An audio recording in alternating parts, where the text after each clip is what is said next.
our wonderful senior class. We are very fortunate to have had each one of these 14 students in the program over the last 4 years. Senior night is a time for Heritage High School fans and coaches to say thank you to their student athletes. Ladies and gentlemen, first off, in recognizing our 3 senior managers. Our first senior manager is Sarah Brown. Sarah has been active in our program for the past 4 years, 3 years as a player and 1 of our team managers this year. Sarah's favorite time were the trips to Bend, but doesn't want to give too much information of what she loved about the trip, but will say what happens in Bend stays in Bend. Sarah's favorite quote is, "Time you enjoy wasting is not time wasted," by Bertrand Russell. Sarah plans to attend college, working on finishing her AA degree before deciding her next steps. She would like her teammates in the next generation of Heritage Ballers to know that if this means something to you, you will find a way to do homework, a way to make it to practice, to sleep, a way to do anything. If you really want to be a part of this program, which will turn into a family. Thank you, Sarah.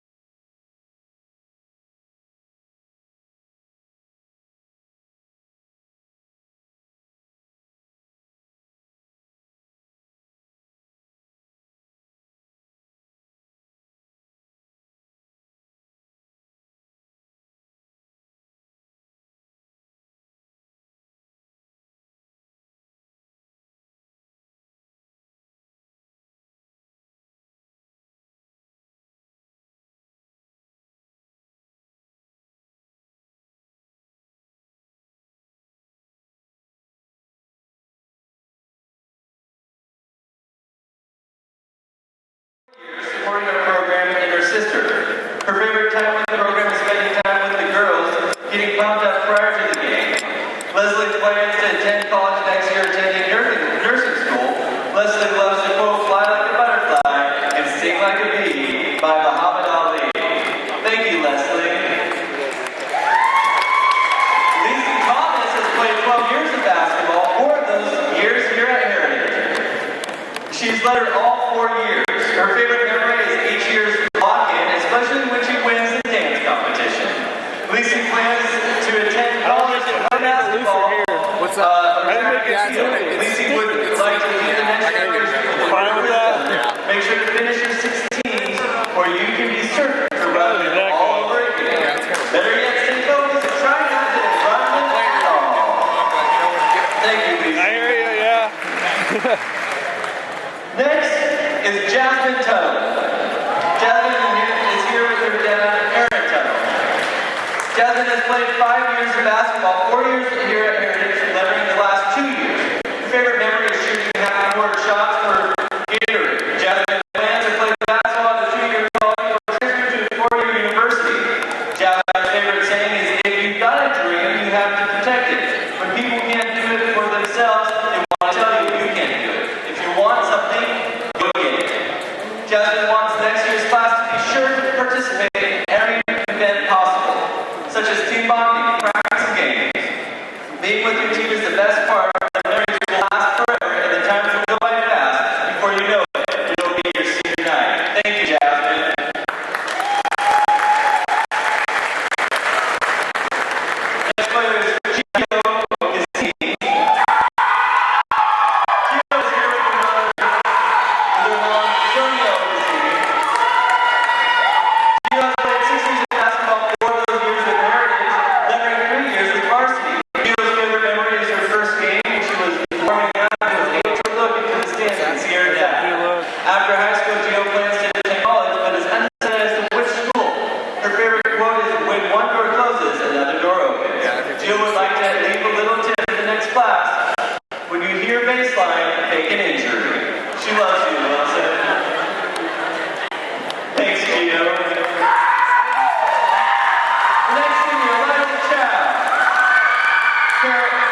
her tonight is Lee Chow. She's played basketball for 4 years and 4 at Heritage. And she has lettered all 4 years. In one sentence, her favorite memory here at Heritage is the lock-in and dance-off. Her plans for college is hopefully University of Washington. And her favorite quote is, "Life is like a sewer. What you get out of it depends on what you put into it." By John Later. What she wants for the next generation is whatever you do, make sure it makes you happy. Thank you, Eliza. Next we have Madison Madsen. She's here with Camas and Laura Madsen. She's played basketball for 5 years and 4 at Heritage. She has lettered 1 year. Her next plans are to study music education at Central Washington University. And hopefully be involved in track and field as the discus and chocolate. Her favorite quote is, "Be just as enthusiastic about the success of others as you are about your own." The advice she leaves for next year's class at Heritage is the work you put in now makes all a difference later. So never give up on a play, drill, or yourself. And always try to put in more effort than the girl next to you. Because as a senior, you can't go back in time to change it. Thank you, Madison. Next is Brittany Carroll. Brittany's here with her dad and mom, Mike and Jenna Carroll.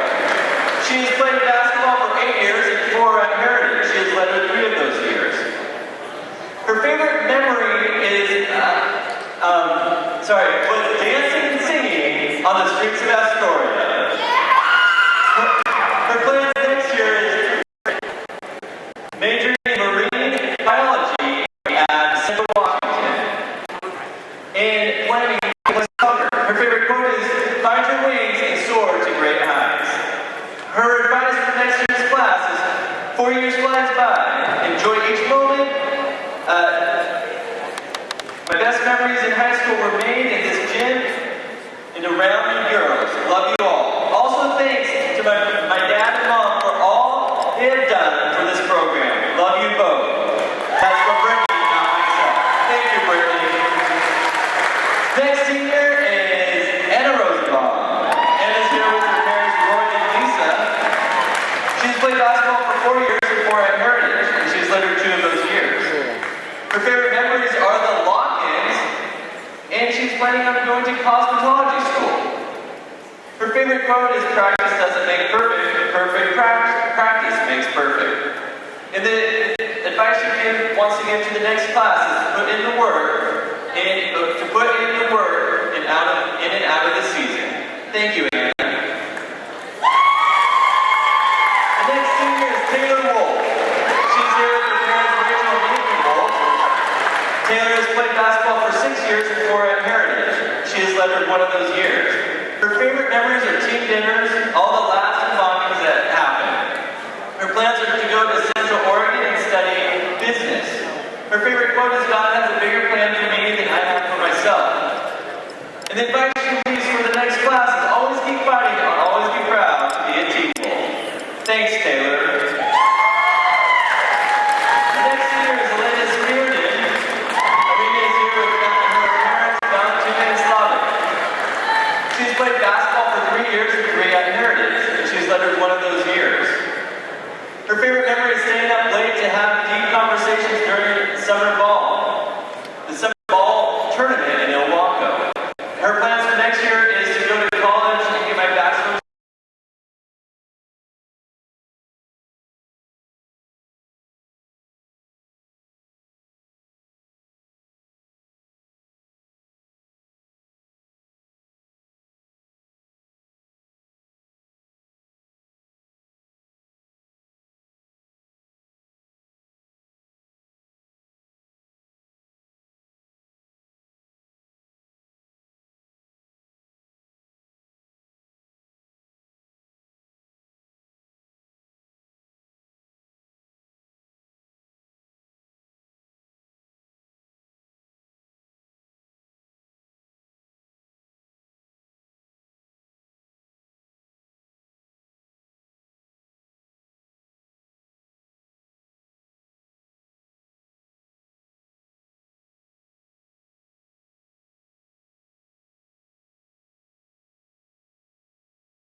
got girls basketball action coming your way. It's the Heritage Timberwolves taking on the Camas Papermakers. I'm joined along with Caleb Roush. This is Ryan Black on the play-by-play. Caleb, thank you so much for joining me this evening. I'm excited tonight, ladies and gentlemen. It's senior night. These guys are loud. We've got the band here. I'm ready to go. There is nothing better than basketball indoors with the band roaring. The crowd is fired up. I cannot wait. It's an exciting time. So last time the Timberwolves took on the Papermakers, it was not a very pretty outing. Final score of 18 to 40 to 74. Not a very good outing for the Timberwolves. We're going to talk about what Corinne wants to do differently and stuff as this game develops, and we get ready for tip-off here in about 2 minutes. Indeed, they've got to look to try not to get into a hole here against these Papermakers. This is a very skilled team, a team that will capitalize on the Timberwolves if they do not, make good chances with their opportunities. And you can look at that based off of the record. It will speak for itself. The Timberwolves right now sit dead last in conference play at 0-3, and Camas sits atop number 1 at 3-0. So it's definitely going to be a tough task for the Timberwolves here this evening. One thing to be noted about the last time they faced these Papermakers, they made 5 straight 3-point shots to put them in an early hole here, and that is not something they want to replicate here tonight. Well, you can't do that. If you start off the game and you're already down by 15, and then that goes to 20, you're dejected very quickly. One of the things the Timberwolves have had a hard time doing is finding that playmaker on offense to get the ball rolling. And I talked to Corinne Wilson about that before the game, and she said, look, our bigs need to be there for us tonight, or we need to have any chance at all in this game. Absolutely, those bigs need to corral any kind of missed shots that they put up. If they want to fire from that three-point line, you have to be up in their face, not letting them get to it, but at the same time, those bigs need to be aware of pulling down any misses. That's very, very true. Now, as we see these guys warming up here, is there a bit of a difference in sides here? Well, I think every time the band is in the building, it's going to be a little better. I think that, it's got to add some energy. The band adds that little bit of the kick. Absolutely. Hopefully the fire in these girls' bellies that they need to come out here and, maybe deliver one of the stunners. Absolutely, and like I was saying earlier, it is senior night, and this team is all but one senior. So you gotta think with that on top of it, they want to come out here and perform tonight. They're excited. Their families are here. Their friends are here. The band is playing. We're excited. Senior night is always a good night. It's a big night. It's an important night. And as you said, this is a very senior-laden team. So it's going to be very exciting to see what this program does next year with the youth movement coming through for the Timberwolves.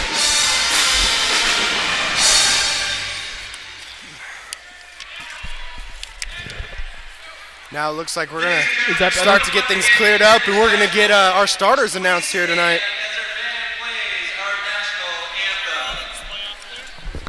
And we'll stand for the national anthem.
Ladies and gentlemen, give a warm welcome to our visiting team, the Lady Papermakers.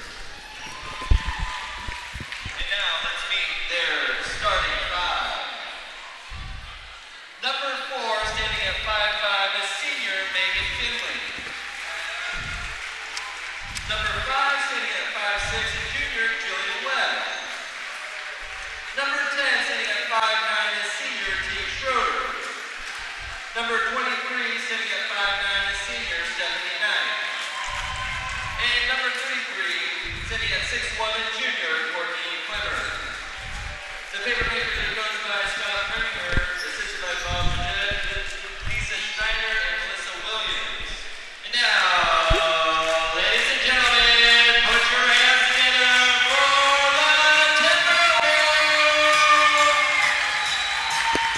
Number 5, sitting at 5, for a senior Eliza Chow. Number 10, sitting at 5, for a senior T.O. Smith. Number 11, sitting at 5'7", a senior Jasmine Tuttle. Number 21, sitting at 6 foot, a senior Vanessa Brown. And number 40, sitting at 6'1", a senior Lacey Thomas. The Timberwolves are coached by Greg Wilson. Tonight's officials are Richard Bennington, Dennis Shaw, and Alex Boss. Let's play some Timberwolves basketball. All right, fans, as we get ready for the tip-off to start this ball game, the Timberwolves starters are number 5, Leslie Chow, number 10, Geo Smith, number 11, Jasmine Tuttle, number 21, Vanessa Brown, and number 40, Leslie Thomas. And the starting lineup for your Camas Papermakers: number 4, Megan Finley, number 5, Jillian Webb, number 10, Teague Schroeder, and number 23, Stephanie Knight, and number 33, Courtney Clemmer. Those are your starting lineups for the Timberwolves and the Camas Papermakers. The referee is in the center. We're ready to jump ball and get this contest underway. And it will be a Timberwolves possession to start the ball game. Chow brings up the floor. Gets it to Smith. Smith down low to Vanessa to the hole. Misses the rebound, is off. It'll be Heritage ball. One of those things we talked about is attacking the bigs immediately. They got after good there with the first possession. Let's see if it continues. Getting aggressive early is going to be a key here, even on offense. Yeah. Tuttle for the inbound, and it will be too many seconds. Couldn't find the inbounds, and an early turnover for the Timberwolves. No, not at all. Finley brings the ball up for Camas. Quickly dishes it off to Knight. Knight back to Finley. They're going back and forth. Heritage had a chance to steal there. No opportunity. A foul will be called for the trip, but good double team pressure early on by the Timberwolves. A little more, I think if you would have seen him a half second quicker there, it would have been a Heritage possession. Inbound Finley. Looks like she's trying to set something up. Drives down to the corner.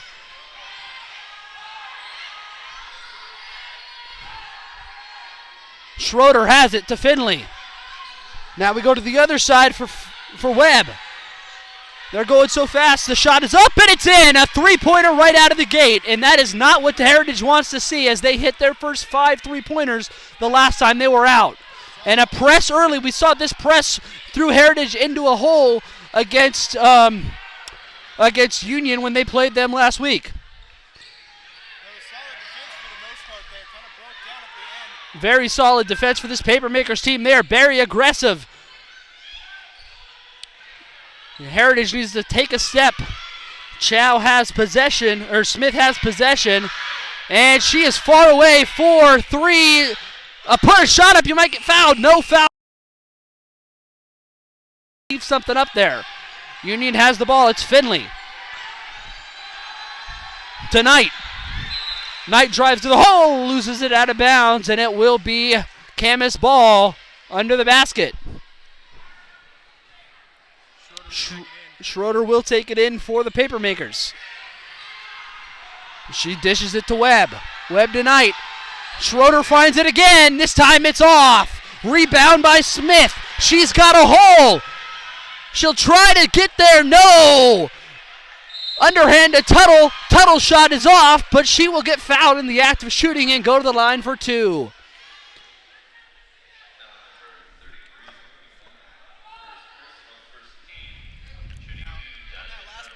Camas Heritage got real lucky there that she was not able to find the bottom of the bucket on that shot. She was all alone. She definitely was. The first shot by Tuttle is off, so the Timberwolves are still off the scoreboard. This is something that is going to be a key as well. Free throw shooting, Heritage has struggled with that all season long. Tuttle's second shot is off again, and the Timberwolves can't get the rebound, but luckily enough, it goes out of bounds as Camas tries to retain possession. Tuttle will inbound under the basket for the Timberwolves. She gets it to Smith. To Lisi underneath. She almost had it. Vanessa's like, I'll do it myself. No, she can't get it to fall. There is no baskets falling tonight for the Timberwolves so far, and Tuttle's shot is off, and it gets hit out of bounds by a Camas player, and it will be Heritage ball underneath the basket once again. I like the intensity there, but you got to think at some point you dish that out and get an open shot, with some space. Yeah, it's almost like there's a cage on this basket as that shot is way off. It's an air ball. Rebounded by the Papermakers. They take it up the court. It's Finley all the way. She gets it to Webb. Webb shot is off. Finley under the basket, goes up, will be fouled, and it will be 2 shots. I thought that was going to go in for an and 1. Yeah, that was a long pass along the baseline here. It was beautifully done there. That went from 3-point line to 3-point line right along the baseline on that pass. Well, I like the passes that Camas are making. You see the difference in these passes. They're passing with a little more precision. The passes are a little crisp leaving their hands right now. They've got a destination for each one of these passes, that's for sure. And the first shot is up and in for the Papermakers. The band gets into it. Gotta love when they get excited when they're shooting free Oh yeah, Finley's second shot will not be off though. Tuttle will take it up for the Timberwolves. Tuttle looking for somebody to help her. She passes it to Chow.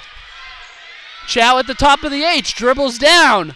Tries to go to the basket, but loses possession, and it hits a Camas player, so it'll be Heritage ball. So the chances are there for Heritage right now. They're having multiple of opportunities, but like I said, it's like there's a cage around the basket. Nothing's going in.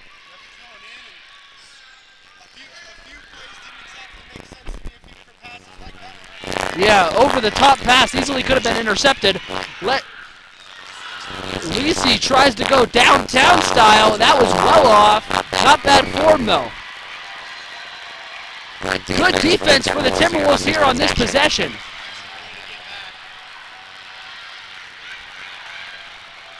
Webb to Finley. Finley in the corner. A 3 for Finley is off.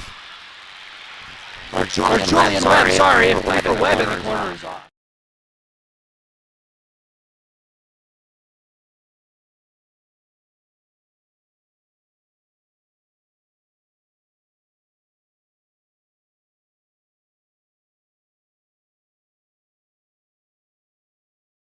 It's on, not good enough. Camas will intercept it, bring the ball up the court.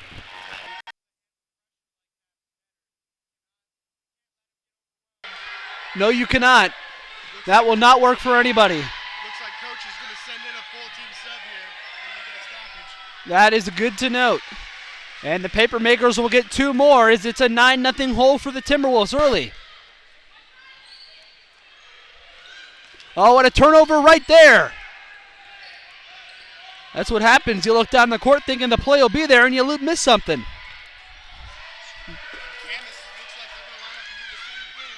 Full team Chubbs here, and the Timberwolves trying to battle for possession. It's a hot potato mess out there.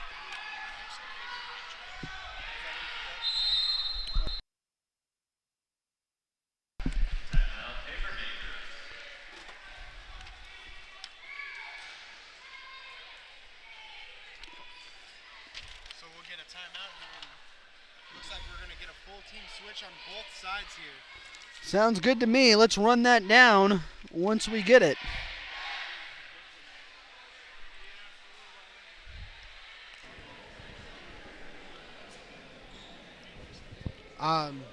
As we get into this timeout, we're going to wait to see where for full teams.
Incredible save there, but it will be Timberwolves basketball underneath the basket.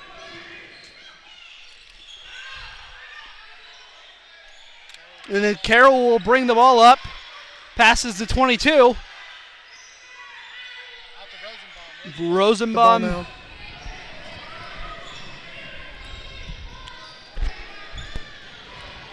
Carroll has it. No, she doesn't. It's the wrong girl. And Roush tried right there to get a move going, but was met with good defense coming all the way through. Very, very good defense, swift execution. Roush for three is off. She tried to go long range. She's not opposed to doing that. And to run back to your Camas Papermaker subs, we've got number 11, Haley Hansen in. Number 22, Madison Freeman in. And that Freeman shot was long. Ball's loose. 22 has it, tries to rip it away. And that should have been a travel, to be fair there. It should be Papermaker ball. And back to your subs here, we've got numbers 30, which is not listed on my paper, as well as number 3. Timberwolves, Roush fights for it. Shot is off, rebound, and she will actually earn herself a trip to the line. Torita Roush at the line for two.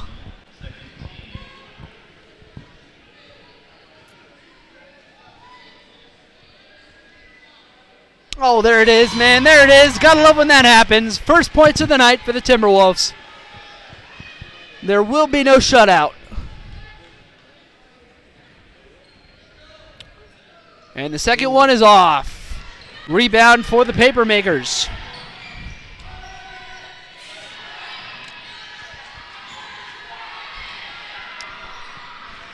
And it will be Freeman all the way to the basket, and it's up for the lay-in.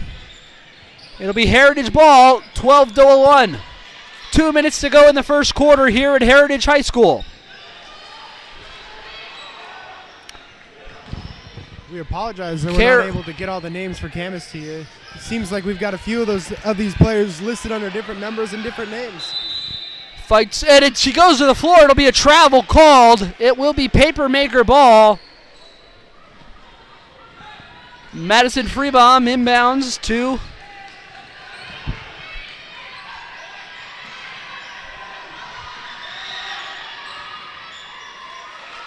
shot was taken by number 21, Emma Jones. Rosenbaum for Heritage. At the top of the key. Drives down, tries to go to the hole. She does and lays it up and in. Helena Rosenbaum makes the way to the hole. And Camas comes back and does the exact same thing on the other end. Not good transition defense there for the Timberwolves. No, you just saw number 20, Maggie Wells, just come right down the court and get quick points right after. Yes, she did. And number 22 picked up her heels there. Luckily got the ball off before she took one more step. A near travel. Rosenbaum. Ooh. That should have been a kick ball. It will be a Camas basket instead. And it will be Jordan Wilds on the layup there for the Papermakers. Not a good end to the first quarter for Heritage. Torita Roush to Rosenbaum. Kicks off. That's going to be Heritage ball, I believe. Yes, it will, underneath the basket.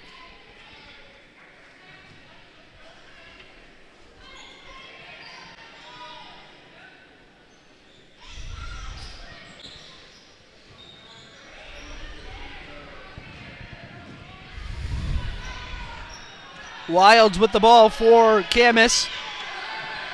To Jones. Jones back to Wild. Wild a three is off. Heritage will fight. Oh, they had the rebound and it went right off somebody's hand into a Papermaker's hand. And then they go and scramble for it on the sideline. It will come up to be a Camas Papermaker ball. A lot of confusion there. You got to think one of these Heritage Timberwolves has to step up and go for one of those balls. They're sitting there watching as the ball rolls away. These Camas Papermakers almost seem a little more aggressive than these guys. I would agree with you 100%. Top of the key. Fights good pressure underneath for the Timberwolves. And that'll do it at the end of the first quarter here from Heritage High School. The score is the Timberwolves 3 and the Papermakers 16. We'll be back for second quarter action from Heritage High School. This is Ryan Black. This is Caleb Roush. Thank you.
We're back here for second quarter action between the Timberwolves and the Papermakers.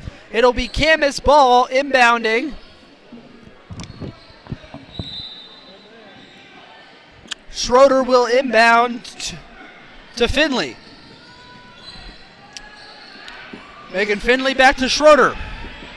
Schroeder gets the ball back up to Finley at the top of the key.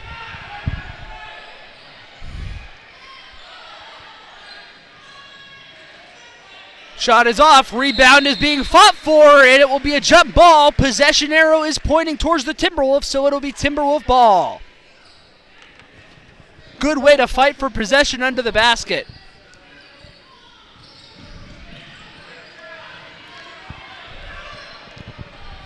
Vanessa Brown with the ball for the Timberwolves, trying to bring it up court, trying to fight her way through two Papermaker defenders. She gets it to Smith for the Timberwolves. Good move by Tuttle, getting open.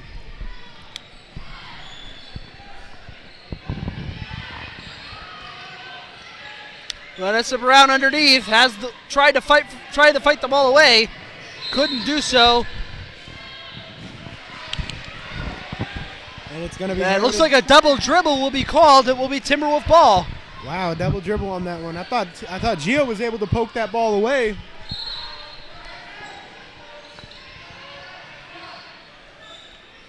Tuttle inbounded to Smith.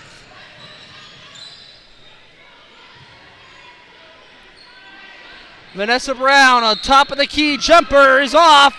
Looks like she was fouled though. And she will earn 2 shots at the line. Will downtown Vanessa Brown. Yes, I just came up with that on the spot.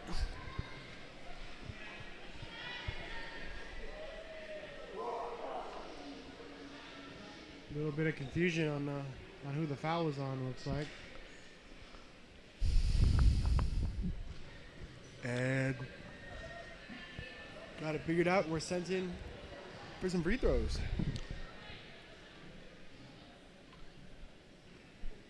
First shot is off.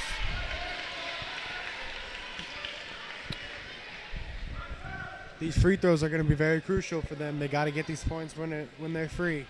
Definitely. If you don't take opportunities at the line, then it's going to be hard. And she'll hit the second one. 1 of 2 for Brown. And it will be 14-16 for the Papermakers. Foul called. It's going to be on the Timberwolves. Staying down here, and it looks like it will be under the basket. A non-shooting foul called. Schroeder to inbound for Camas.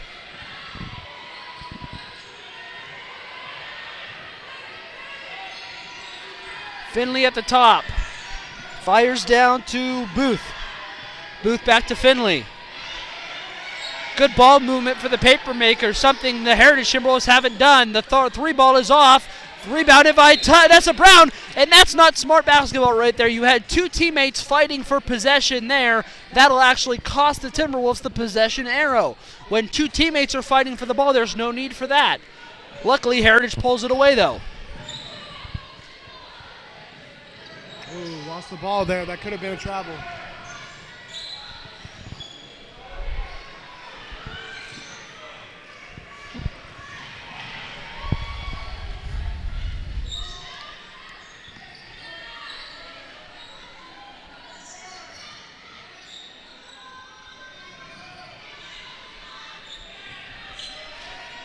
Camas is fighting for it. I like that dribble that she took to clear out some space to get that shot. I think Heritage needs to utilize moves like that a little bit. They're trying to shoot with guys right up in their face, and it's not working out for them. No, it is not. It's also hard. I feel like they're having a hard time finding separation. They're not breaking the Camas defense, which is making the Camas defense that they can come up and press and bully the Timberwolves on offense. They're utilizing a lot of their energy on fighting back on this with their defensive presses. It's amazing you were talking about some of these passes not being the crispest, but what I like, what I'm seeing is, it's like right when the pass is made, the Papermaker defenders get drawn to the ball, something the Heritage hasn't shown yet. No, these Camas Papermakers flow to the ball very well, where you see a lot of these Heritage players try to get back on either defense or look to try to make a run on offense, but they don't even have the ball yet. And Brittany Carroll will check back in the game for the Timberwolves. She's going to come in for Geo Smith. And it looks like Leslie Thomas is going to come in as well.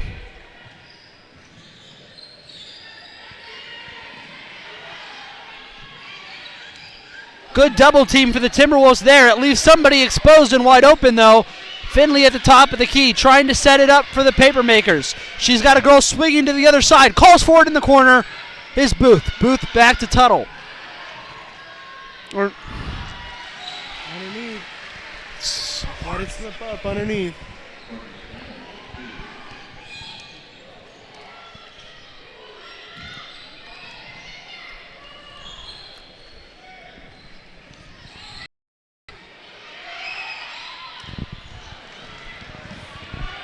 Careless with the ball again. And it's hard because the Timberwolves are doing okay. They've played a lot better so far in the second quarter, but they cannot get points on the other end. Their defense is doing a good job, shutting down the Papermakers, but if they can't get anything back, how can you expect to chip away at the lead? Shot in the corner is off, rebounded by the Papermakers right underneath the basket. That was a gimme layup, and she couldn't find the hole. A foul will be called, and it will stay down here for the Papermakers.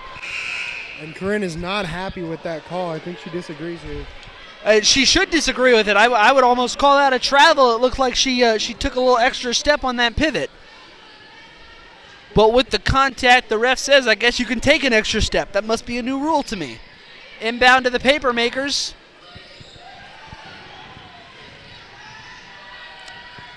Booth to Finley. We got another widespread change for Camas coming. 5 new players on the court for the Papermakers. It's going to be Jillian Webb, Emma Jones, Haley Hansen,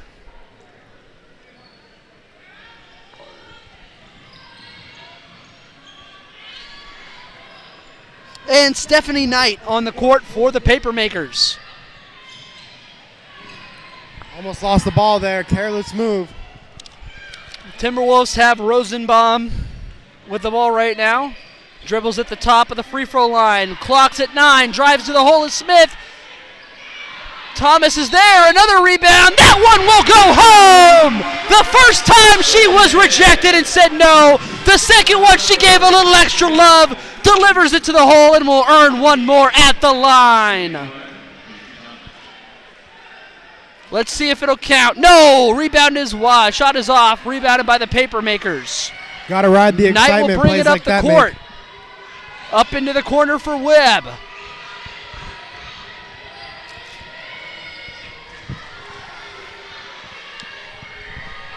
Webb back to Hansen. Hansen has it.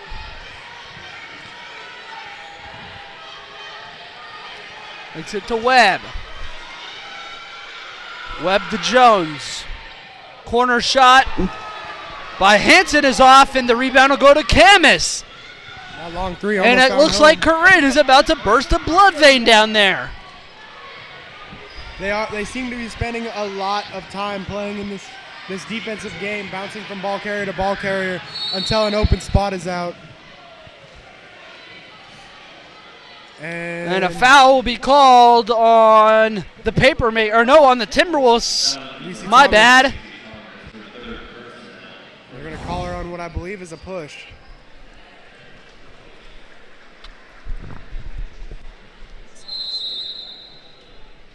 That's big, as Lizzie Thomas has 3 fouls and will have to go sit down for the Timberwolves.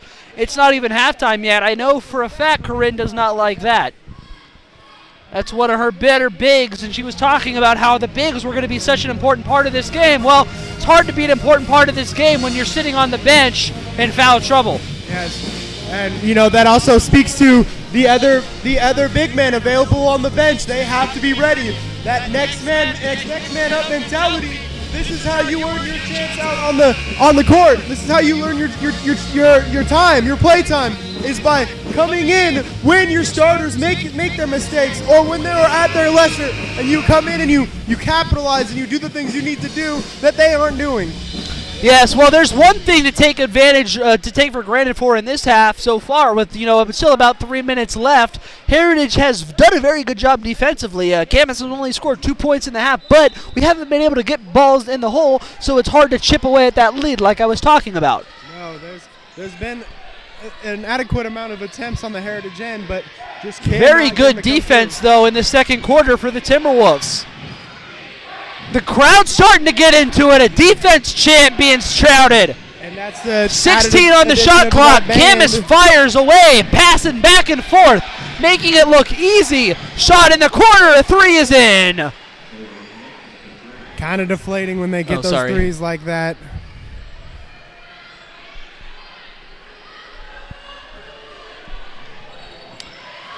Rosenbaum trying to get the ball up for the Timberwolves. Fights her way out of the trap a little bit. Gets it to Brown. Brown to Tuttle.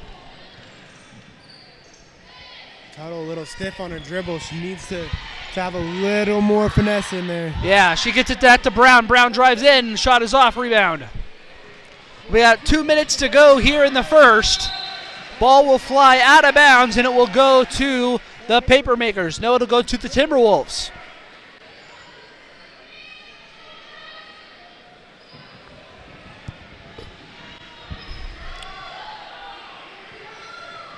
Rosenbaum tries to pass the ball up, and it will get stolen away, and it will go to Camas.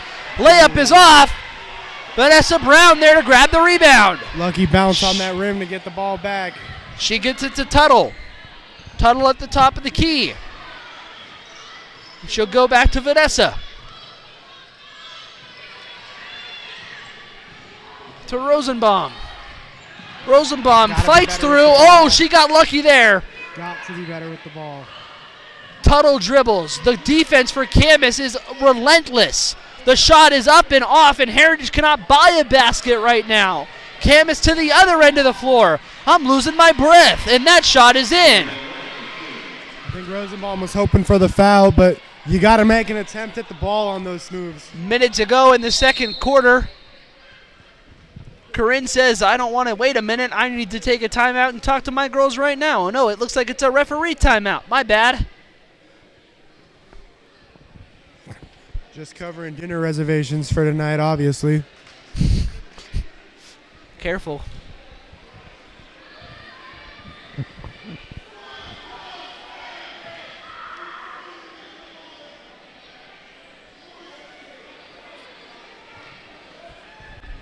It looks like it's going to be a technical foul called on the coach.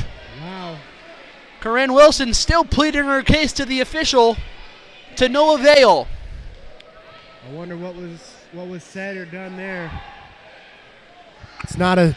First shot is off. And she's going to get another one here. Well, with 2 shots, I'm not exactly sure.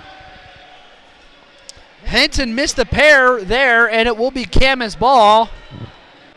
Still just unsure on what the tech was for. Oh, I know what the tech is for. It's for Corinne running her mouth. Gotta watch what you say. And we resume play here with 30 seconds to go. And the basket will fall for the Papermakers. Try to end the half. Rosenbaum tried to get it up. Vanessa grabs it out of the air, out of a Papermaker's hand almost, and it gets taken away by Tuttle. Just not good care of the ball. Not at all. 10 seconds left here. We're going to just kind of run it out. 4-3. Shot at the buzzer is blocked. And that'll do it at the end of the first half here at Heritage High School. The Timberwolves trail 25-6.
Grades 2nd through 5th, and are coached by their PE teacher, Brandy Buzzuto.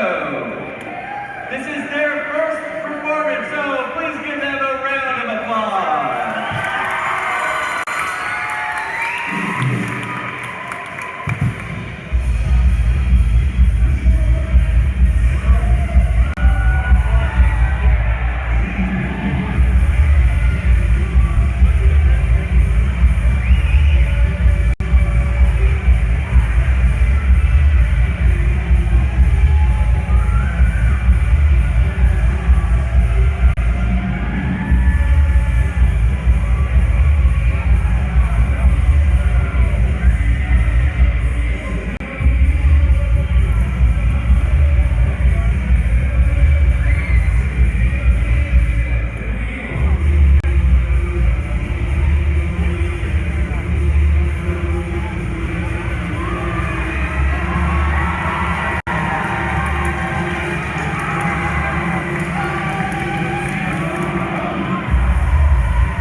safety teacher from when I was in middle school. Oh, really? Awesome. That's how I learned how to ride. You ride one too? Yeah. Alright, where's two? Right there. Where? Right there. Oh.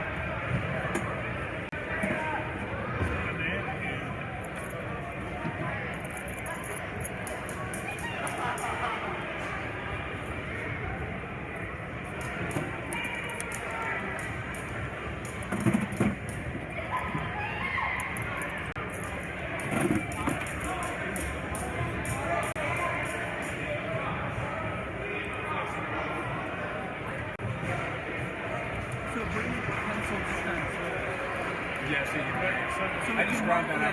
No worries, I was just thinking about it. That way we can mark who's on the floor at that time.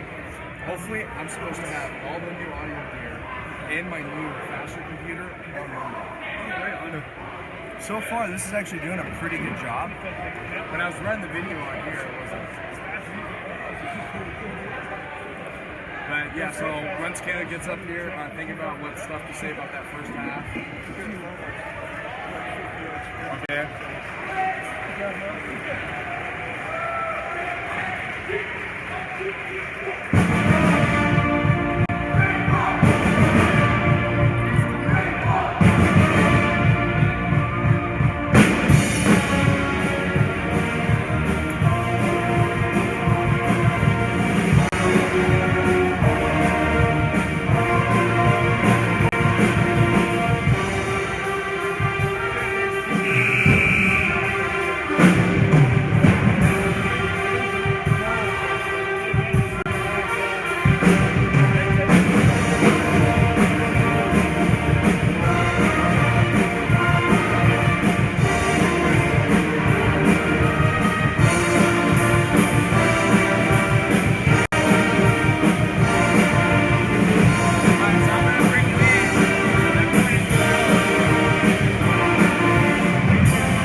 Welcome back, folks, as we've got second half action coming your way live from Heritage High School. It's 25-6 right now. The players are on the court. The refs are ready. So are we. And we're looking to get started here. Hopefully they've got a whole nother outlook on this half and they come out with a little more fire. Definitely. And that's not a good way. A 5-second violation to start off in the second half for the Timberwolves. And if you notice in the starting group, we do not see Lacey Thomas out there. She is on the bench right now because she is in foul trouble. Definitely. That's the only change to the Timberwolves starting five. Number 20 is out there for her instead. Alina Severdan. Sverde out there instead of Thomas. It'll be Leslie Brown or Vanessa Brown.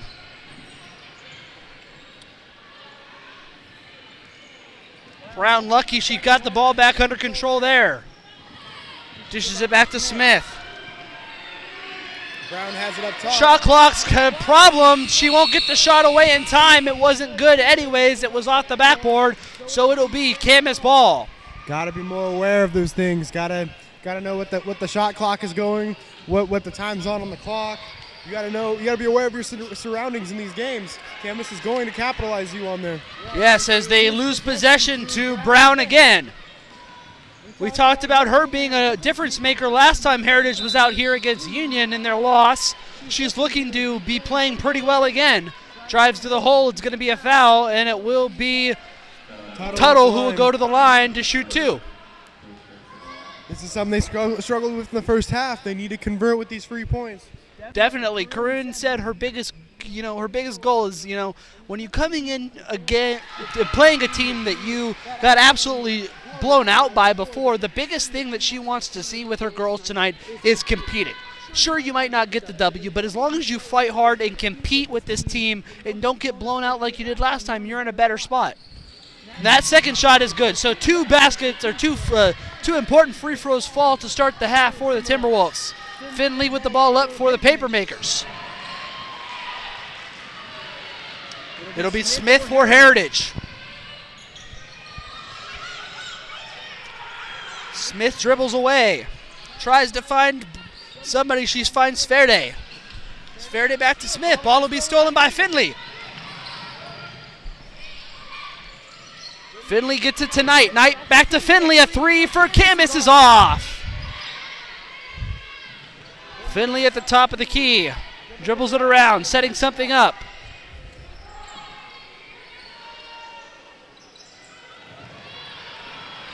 Got to move around on defense. And a fight for the ball will be possession arrow as it points to Camas, and it will be Camas ball.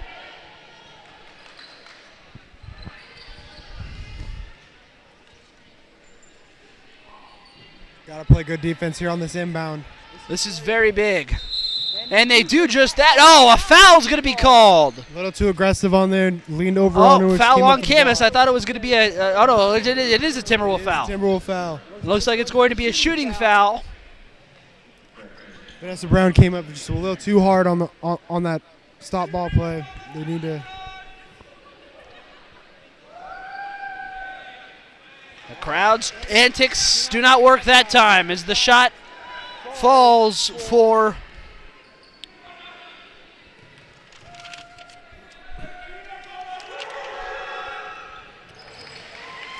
the band working hard to try and keep Kleiner. everybody in this. Vanessa Brown with the ball.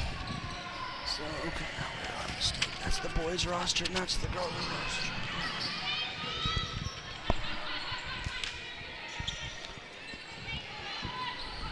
Brown with the ball. Loses it to the Papermakers. Gotta have better ball control.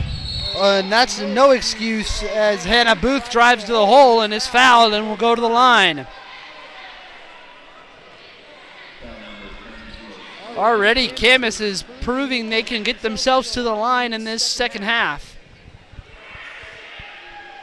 When it comes down to it, a lot of it has come to the ball control here, Ryan. I'm not pleased with the way they dribble the ball here and take care of the passes. It's definitely not been up to par tonight so far. First shot for Booth is in.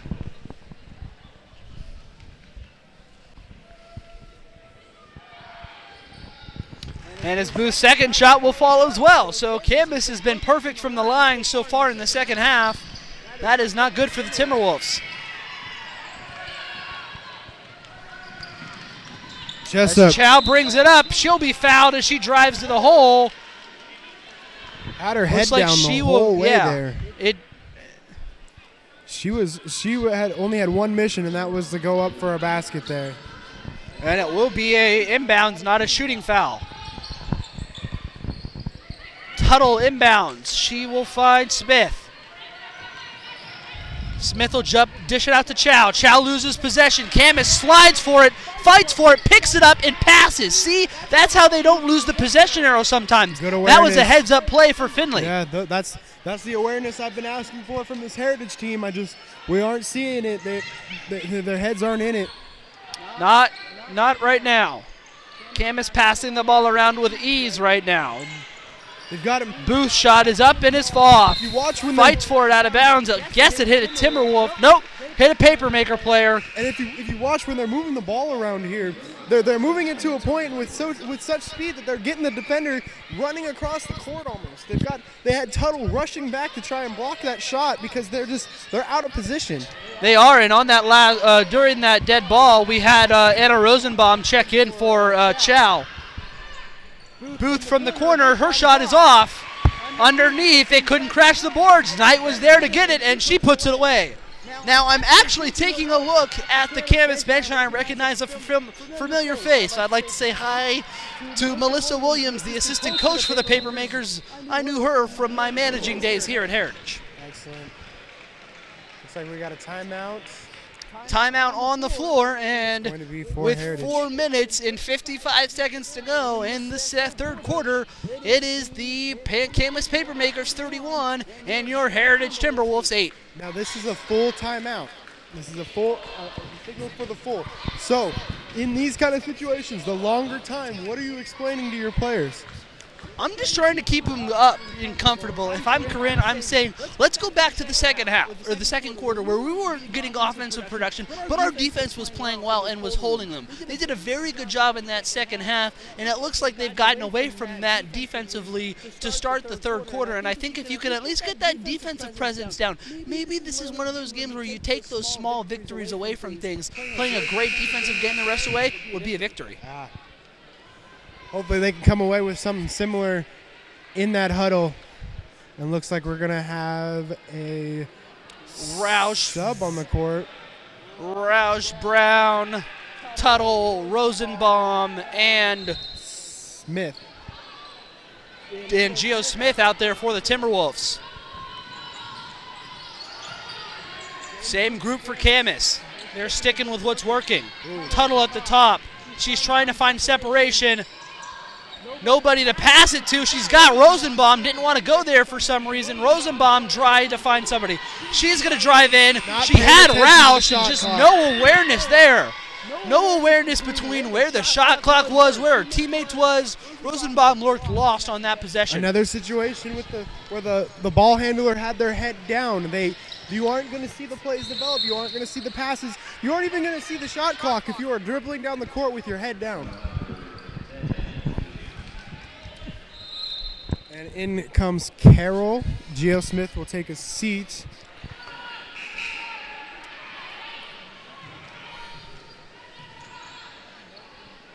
And Schroeder to inbound for the Papermakers. She'll inbound to Finley. Finley to Schroeder. Playing a game of hot potato. Back to Schroeder. Back to Finley. Finley goes to the other side to Booth this time. Booth back to Finley. Finley drives in. Shot clock's at 20. Camas doesn't seem flustered one bit. The sharp position passes are paying dividends. It'll be Schroeder. 3 is in. She's making that look easy tonight. Now something that Camas prides himself on is their ability to get those three-point shots on. Yes, and it looks like a full group change for the Papermakers coming here.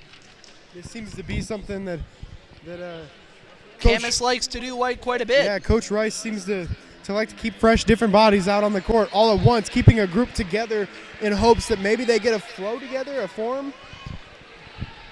As we will see Numbers 3, Jordan Wilds. Number 11, Haley Hansen. Number 21, Emma Jones. Number 23, 22, Stephanie Knight. Madison Fremont. And number 15, Mariana Payne. My bad, I read that wrong. I apologize. Shot for Payne is off.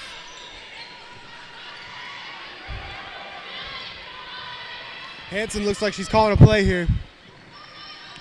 I love the ability the Camas point guards have to be able to pull the ball back. Whenever they see that a little bit of pressure for Heritage, they pull the ball out, they pull the ball up, and they reset things. And they have a fluid goal on offense. A 3 from Tuttle is off, or from Schroeder is off. You do something. They're doing something here that you hear a lot of coaches use this term. It's not a very pretty term, but you want your guys out here playing like robots. You want them to play what they're programmed to do, and that's really what it is. You don't want them to freelance. You don't want them to do all those extra things. If there's an opening, you want your players to have the wherewithal to take it, but you want them to run the plays and do the things you want to do. And these guys for Camas are doing it. They're able to run the plays well. When we're seeing Heritage is kind of freelancing. They got their head down with the ball. They aren't looking for the shot clock. They aren't looking for other plays. It doesn't even look like they're comprehending the plays that they're trying to run here. And it kills me to say that, but they look a little lost. They do, and I think limited practice time with disruption of weather and stuff definitely hasn't helped them get into a sink and feel the comfort. I was reminded as you were saying that of a quote that I heard from a basketball coach in a movie. I don't remember who it was, but it was, "I give my girls of plan A, plan B, and plan C, and I always feel like they execute plan F." And I think that is a very adapt thing for this circumstance. Kind of take it into their own hands. Yeah, exactly. Not doing exactly what the coach says. Every coach would love that, man. Well, the Timberwolves get back out there, and they've got Rosenbaum, Roush, Smith, Chow. Carol and Brown. Carol M. Brown out there. Thank you so much, Caleb. And it will be Carol to inbound. Good inbound defense for Camas. Gets it to Roush. Looking for Rosenbaum. She'll find her. Rosenbaum will take it back up to the H. And I think that pressure for Camas is a huge difference. Heritage hasn't been pressuring even outside the perimeter area anywhere. And whenever Heritage gets the ball out there, Camas is always on. And maybe a man defense would be an interesting idea for Heritage to switch to. Interesting where they go with this. Live by the zone, die by the zone. Rosenbaum with the ball. And the shot clock will expire. Shot clock violation, turnover, Camas ball. It's going to be from the inbound line, not from under the basket. And you've got Hansen with the ball taking it up.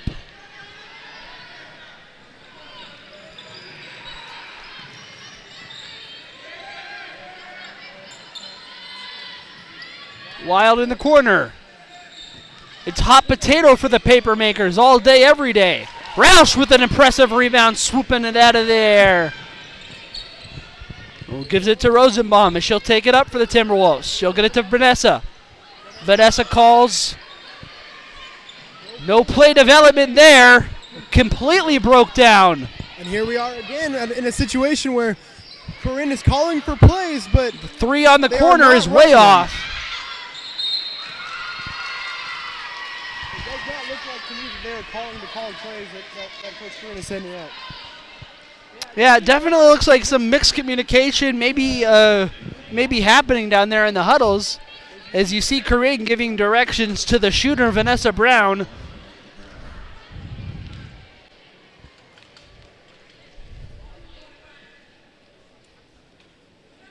Interesting. That shot will be off. Style.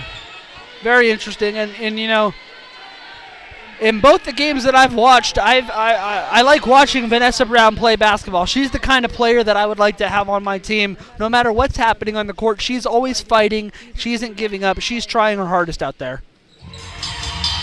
Shot is good, and the Timberwolves get a basket, or get a point on the board here. Minute 45 to go before the fourth quarter. Shot is up, is off. Rebound by Brown. Brown will pull it back out, settle things down, slow it down. That was a good way for her to pull up in those sea of hands right there. Yeah, definitely. She saw the Camas defenders there. She said, I'm going to do things on my terms. Ooh. And it looked like Cho was feeling that one, but a little bit off there from the range line. Heritage has not been able to hit a three-pointer tonight, but they've certainly been taking their fair share of them. And that backboard has kind of been a cruel mistress. It has. You're supposed to aim for the square part of the backboard.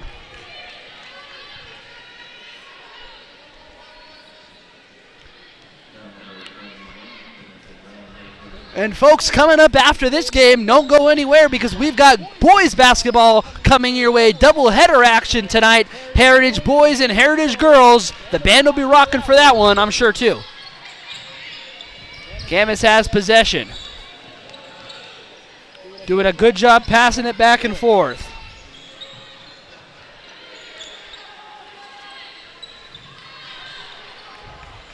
Payne in there. She got it.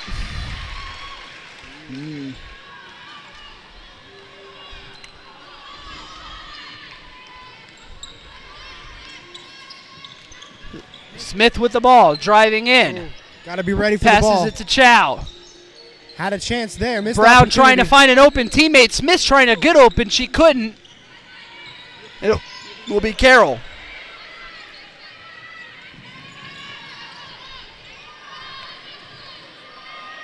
Schroeder to Wild.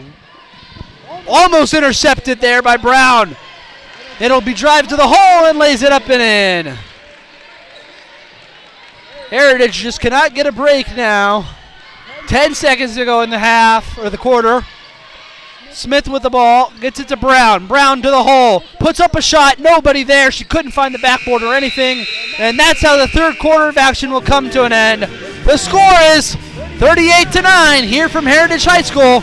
We'll be back after this.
Looks like Tuttle will inbound the ball here as Camas looks to take the court as well after the timeout. Oh no, after the quarter, my fault. 8 minutes to go here in the ballgame. Tuttle will inbound for the Timberwolves to Rosenbaum. Another situation, Rosenbaum needs to have her head up. Cho was cutting for the basket there. That's very good up perspective, Caleb. And she does not do that. Like you said, she needed to have her head up. She was focusing on her dribble more when her teammates were. It's fared off, will be fouled, and it will be the inbound for the Timberwolves. The lack of comfort when dribbling the ball has really surprised me here. I don't understand the need for them to look down as they're dribbling. Those are, that's back to fundamentals kind of thing. Had another chance to hit Lisi with a lane to the basket. Ah, man. Missed opportunities here for these ladies. Lisi with a big, powerful shot. You could see the anger in her eyes there. Very good a little shot. mad that she got into foul trouble. She made him pay there. She was going to make that one count, absolutely. And there's a big turnover. There we go. Here we go, Heritage starting to build momentum. She should have pulled herself out there. That was a mistake. Looking down at the ball again. That was a mistake for Rosenbaum. Rosenbaum needed the ball back, check and set something up, not drive to the hole when she was covered by four people. That was not the answer. She had at least 2 open bodies where she could have distributed the ball and gotten a plug-and-play situation.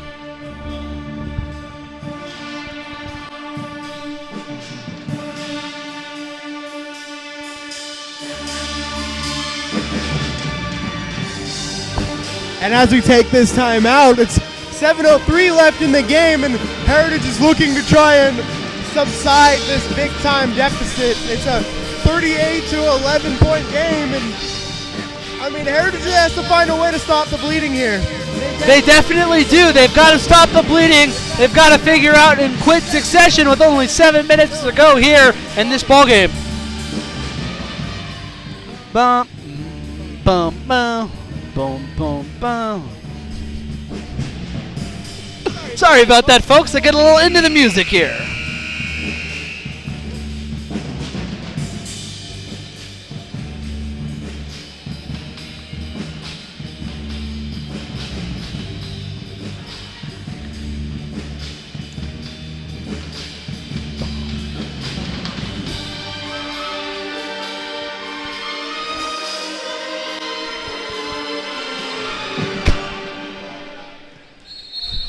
And as we get back to action here. Looks like we've got Chow, Rosenbaum, Tuttle, and then on the bigs in the middle will be Lisi Thomas and Sverden.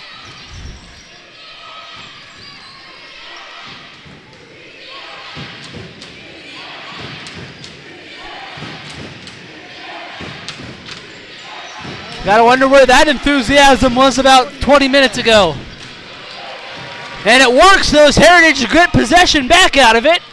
Tuttle with the ball gets it to Rosenbaum. Having Lisi Thomas back on the court definitely is helping with these rebounds. Yes, it is. They're going to have someone getting dirty. We'll see what Rosenbaum does here. She pulls it up again. Get it to her. There it is. There's Thomas under the basket. She gets it in. That is how you need to be running your offensive plays right there. Exactly. And Camas right back at the other end, and they do the exact same thing. Bing, bang, boom. You can't let that happen. Give them one, give them back at the other end. Back and forth right there. Here's Rosenbaum. Looking for Tuttle. She was wide open, but she drove to the basket, and it turned out to be a good move. Rosenbaum said, I will finally pay dividends, as she drives to the hole and earns one more. Count it. Now, and this is big. The last time Heritage played Camas, they only scored 18 points. Let's see if they can do better than that tonight. Yeah, let's see if I can get the cap off of this.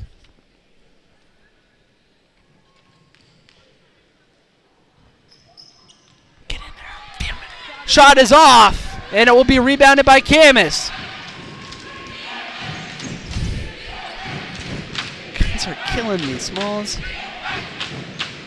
As you can catch the band getting loud in here, they are always a group that is going to be in this game. Oh, that's a bad call. That is a terrible call by the officials. It should be Timberwolf ball. I see it with my blind eyes, and he does not. Wow. Thank goodness I don't have to answer to the WIAA after this one.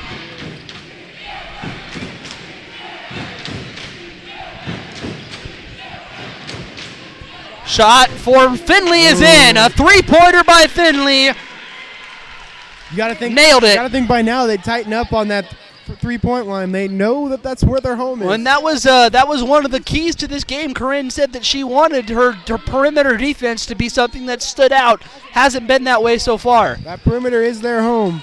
Tuttle with the ball. Trying to find a teammate. Good pressure defense by Camas. She finds Thomas, who goes over the top. And it will be Camas ball. Fought out by Finley.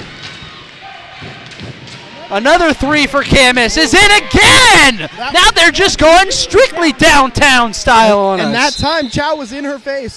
There was an adequate amount of defense right there. She sat through it and made that shot.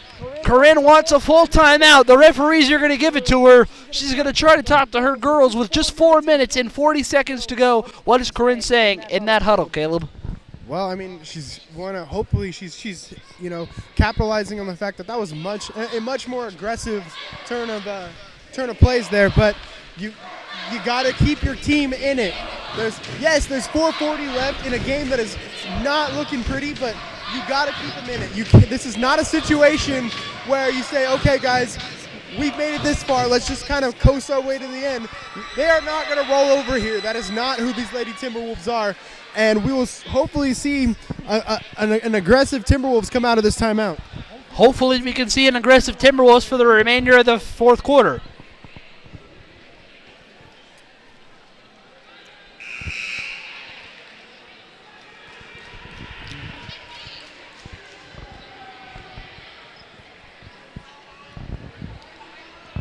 Carroll, Brown, Sverde, Thomas, and Chow will be out there for the Timberwolves.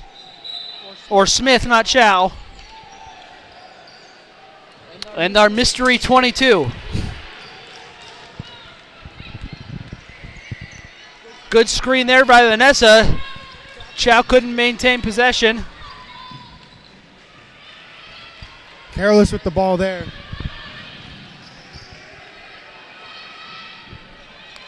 Another three coming for Camas. Why not? This one is off. Rebounded by the Papermakers. No foul call. There should have been. She comes away with the ball, though. Yes, she does. Good rebound for the Timberwolves.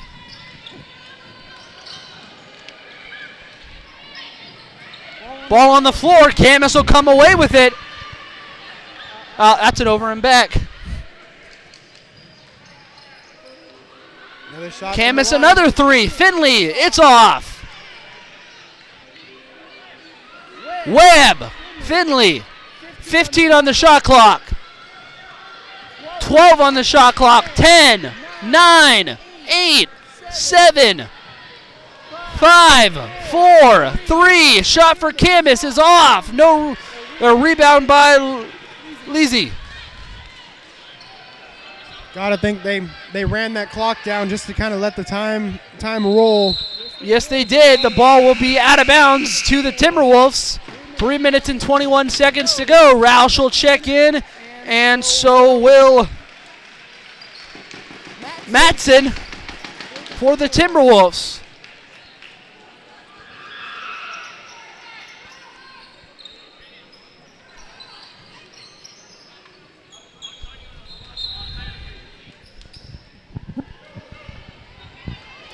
Looks like it hit a Papermaker's hands going out of bounds, but it will be Papermaker ball.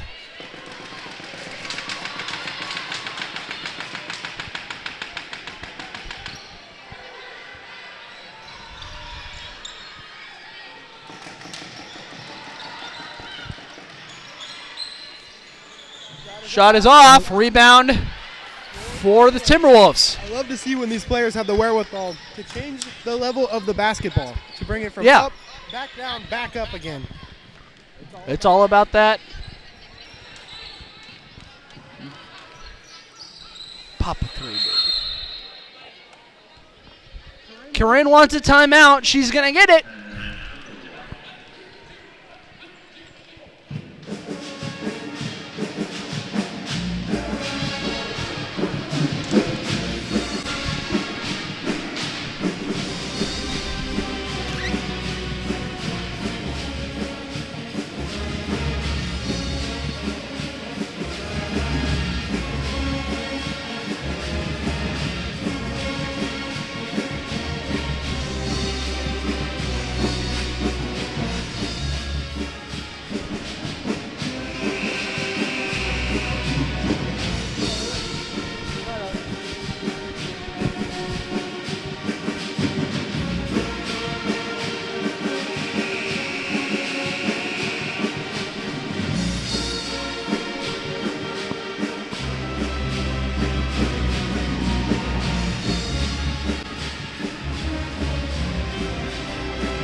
And we're back here.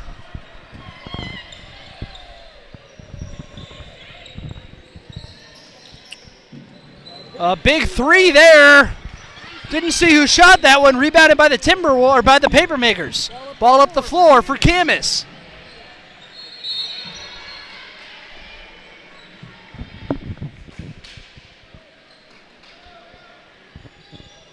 And it'll be Camas's ball here.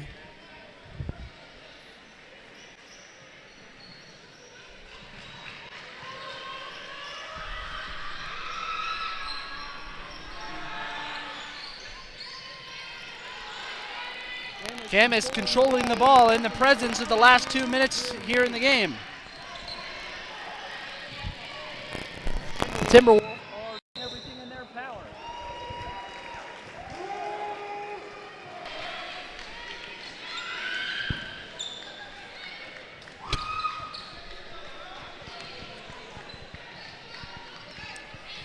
Carroll will take the ball up here. Carroll with it. Trying to set something up for the Timberwolves. Pulls it out to Sverde. Alexis trying to figure out what her next move is. She'll drive to the corner. To the hole. She'll keep it herself. Way short. And Lacey didn't really have to do anything. She was literally there. Grabs the ball. Puts 2 hands on it. Jump ball. Possession will be Heritage. Way to heads up play there. Taking it from Camas. I've always been a fan in girls basketball of using that possession arrow to your advantage. It's not like a jump ball situation in boys ball where you jump up straight up and down. That possession arrow is pointing your way. You need a possession. Do everything you can to try to grab that ball and you'll get the ball.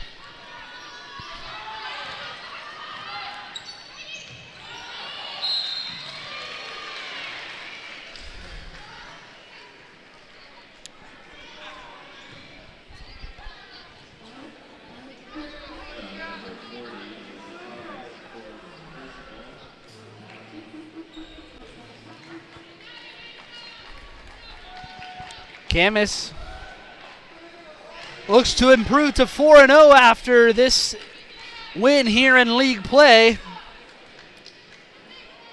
Heritage still looking for their first league play win.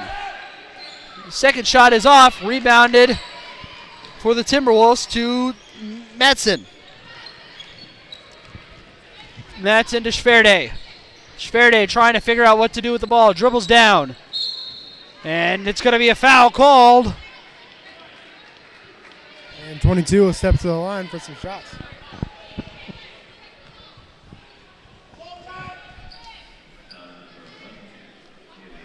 So being an athlete, having experienced senior night before, Caleb, how special of a moment is this? Gotta convert on the points any chance they get. Must not have heard me. I said, as being an athlete, having participated in senior night, how special of a night is this? Is this something these players are going to remember? Yeah, absolutely. This is a situation where you get to not only be in front of all the normal home crowd, but your whole family's here, maybe even some extended family here as well. And this is a situation where you know that everybody in the house knows your name because they called you out in the beginning of the game. That is very true. Ball's being moved around. There's the aggressive defense for the Timberwolves.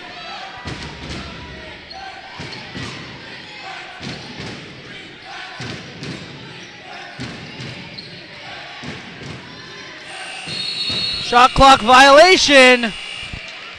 49 seconds to go for the Timberwolves. If they can score a basket, they will match their point total from the last time they played Camas, holding them to far fewer points than they let go in the first game, which would be small victories in this sense. That's something that Corinne talked about.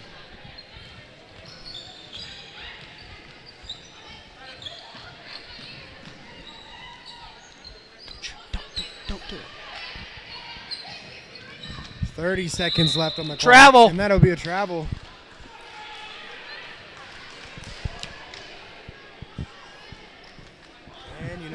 And it looks like Camas will dribble up the clock here a little bit. Not in too much of a hurry.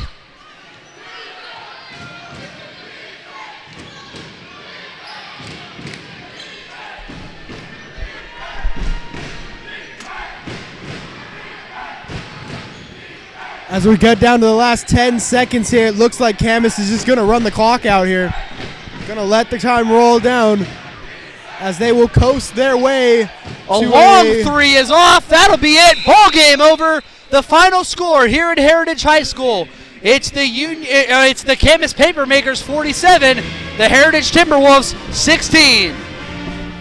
We would like to thank the athletic director, Lita Myers, for allowing us to do this broadcast. This has been a Houston Definition 42 production.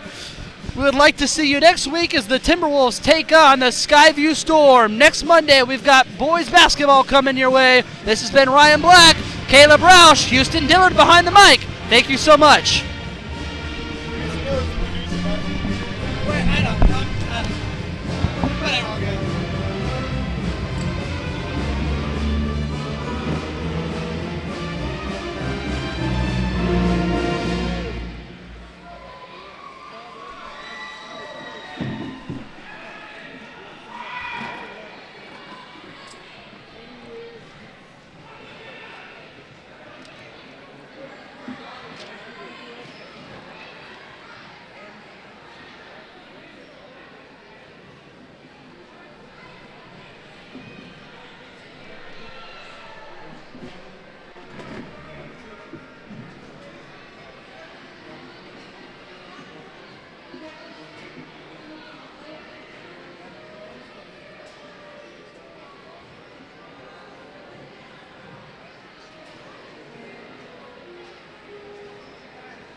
you want to. You want to feel cool?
Thank you so much for joining us here at Heritage High School as we have the second of the doubleheader for you tonight between the Camas Papermakers and your Heritage Timberwolves. Heritage enters league play tonight 1-2, 7-8 overall on the season, the exact same as Camas in league play, who are also 1-2. A big battle of teams here as teams look to get those wins to procure a seeding in the district tournament.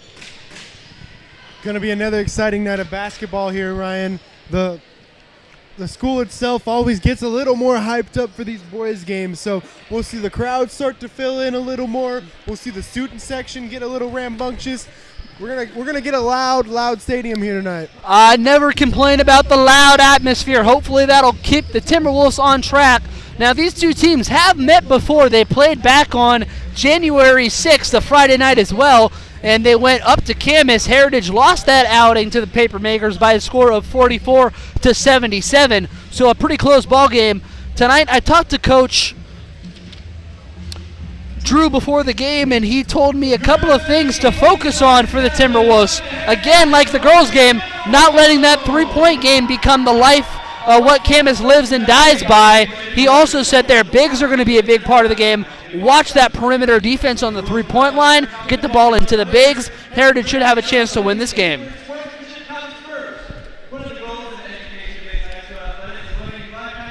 And we will pause for the national anthem and player introductions.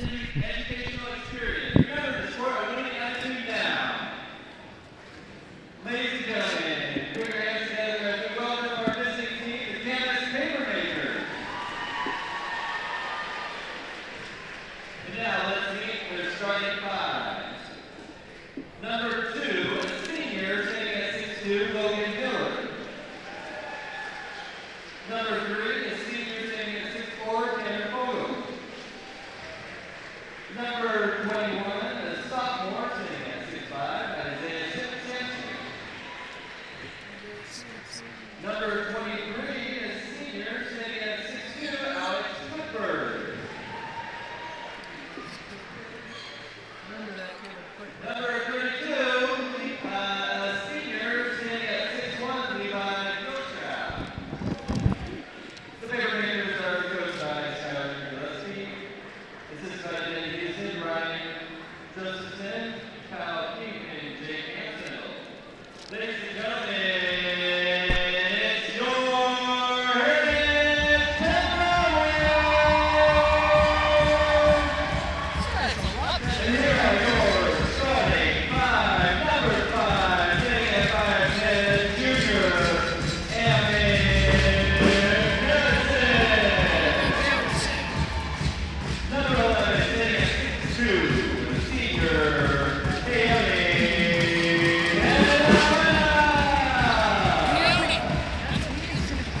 Number 21, sitting at 6'4", a senior, Dan Thurblad.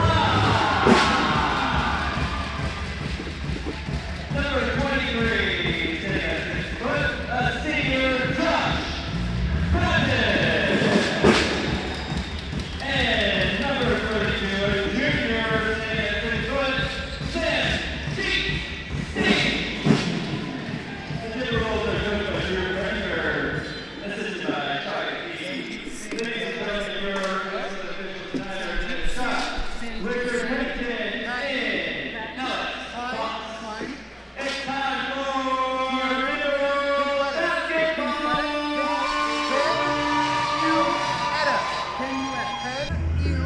Your students expected their knowledge. Remaining a bleachers sitting here in your game. Sitting on the bottom row of bleachers is prohibited by the Rangers St. Helens League. And thank you. All right, folks, as we get ready for the jump ball.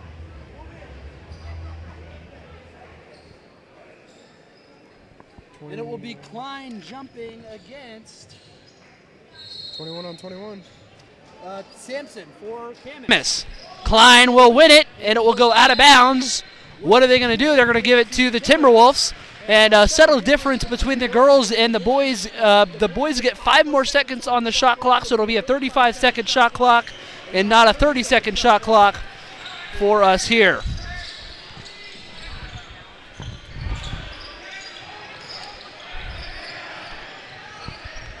Little rough and tumble down there in the paint. You're going to see that a lot here. Yeah, as both teams look to start it off, Camas jumps in, steals the pass. Bit of a careless pass there. Alex Glickberg will be fouled on the way to the line.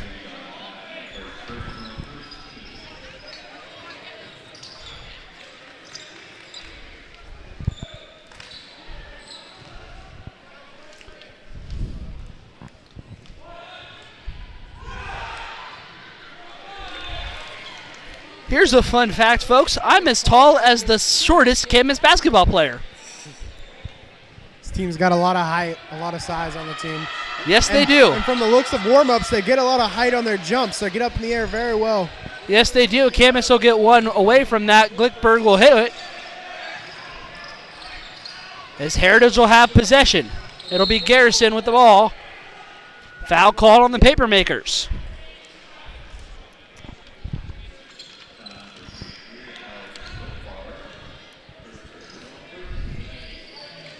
Foul was called on number 23, Alex Glickbarg. 2 Glickbargs on the roster here, Jack and Alex. I think it's probably safe to say they're related somehow. Heritage is doing a good job moving the ball around in the perimeter. 20 seconds on the shot clock. Driving into the holes, number 32. Shot is up, rebound, no! Trying to grab it. Somebody does. It's the Papermakers who come away with the ball. A lot of fighting up in the air.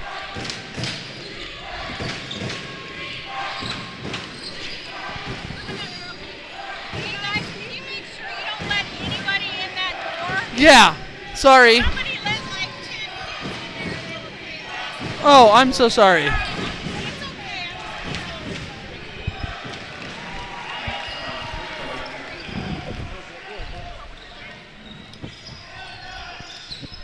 Camas came away with 2 points on that possession. It's 3-0.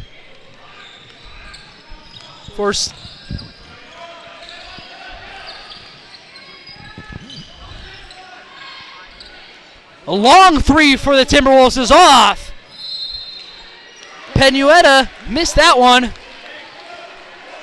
And it will be an inbound for the Timberwolves.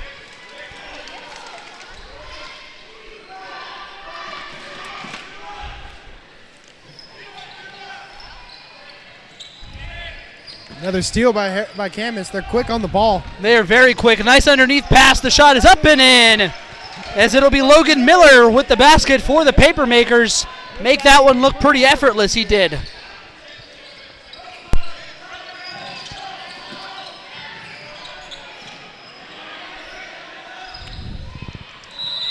Foul's called.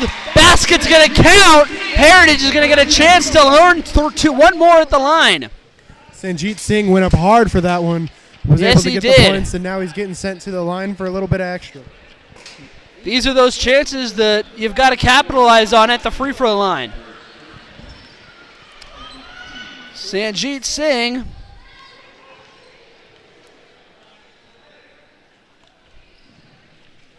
Got it. That was big for the Timberwolves as they make it a 1-possession game again.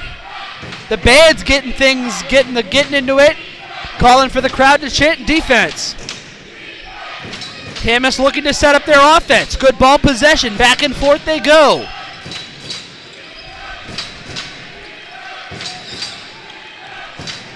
Miller with the ball.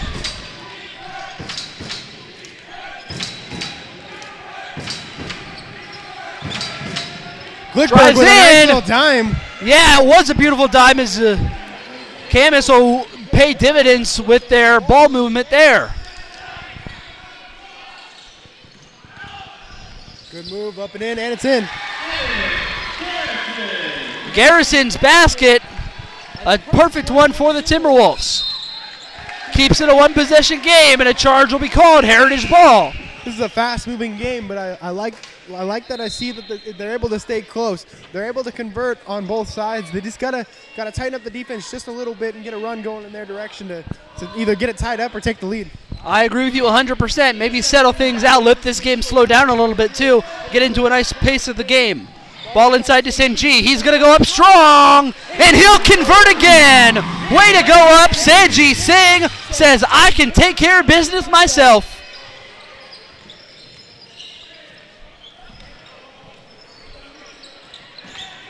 Ooh, Oh, good and a block by big 23. defensive play.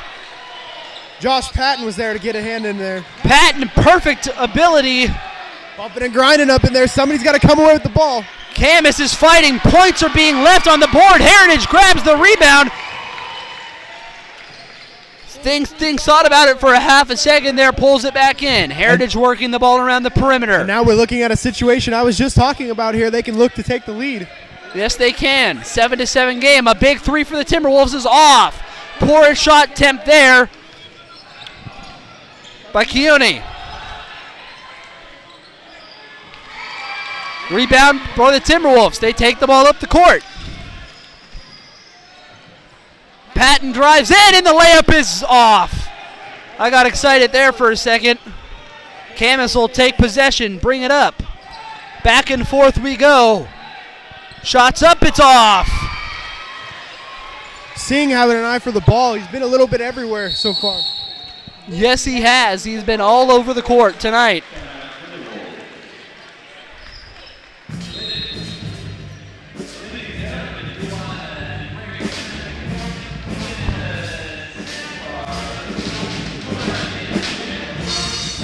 "30-second timeout for the Timberwolves.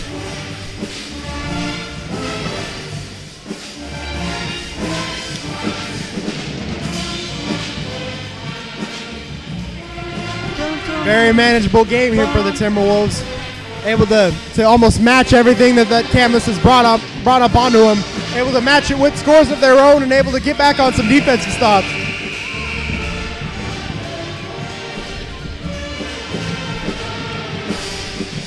Yeah, it's definitely good to try to match that intensity. The one thing you have to do, though, is in these games that are high-paced like this, is make sure you find a comfortable rhythm so that way you're not gassed by the third or fourth quarter.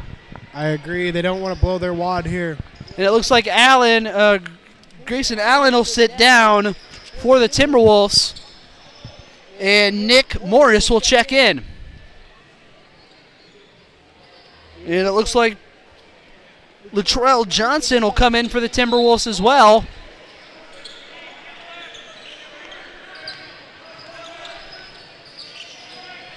No, he won't. I apologize, folks. Yes, he will. He's right there. Oh, yes, he will. Big three for Heritage is off. Rebound, though. It looked like he picked it right out of the air. Shot is up and off. Klein with the miss off of his own rebound there. Camas has possession.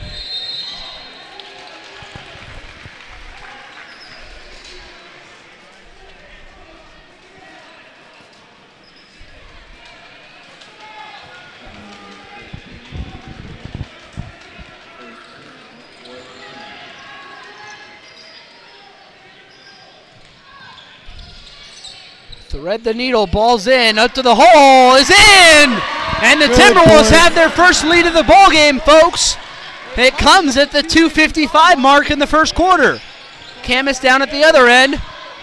Fakes a three, drives to the hole. Looking for somebody, nobody there. Good deep defense by this Timberwolves team. Oh, that's a foul right there. You can't do that. You saw him reach his hands in around. He got away with it for about 5 seconds or so, but the referee will catch on if you get too gropey like that. That will be a reach. No hiding that call.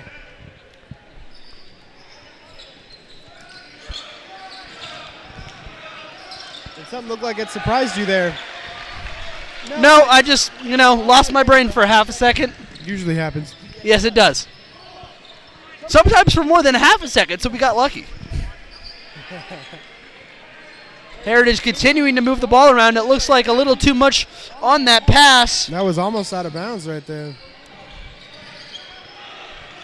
Heritage in the stride's going to be off, but the foul will count. He's going to go to the line and shoot two. Something the Timberwolves have done so far very well is drawing contact when they bend low and getting themselves to the line. As you see, they did a little team huddle for a half a second, giving Gender Klein a little bit of motivation before he steps to the line.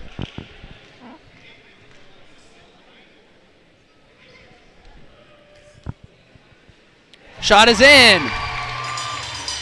Able to convert on big free points here. This is huge. Klein at the line, hoping to grow the lead for the Timberwolves.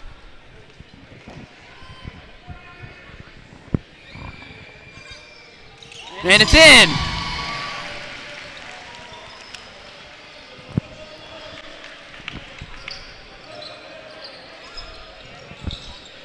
Ooh, loose ball there. Not smart. Heritage grabs it out of the air. They're going to drive down the other lane. Big three on the corner is off. Oh, way to fight for the rebound there. Nick Morris had the wide open look. Don't blame him for taking it. Almost looked like he put too much power on it, though. Gleck drives to the hole for Camas and lays it in.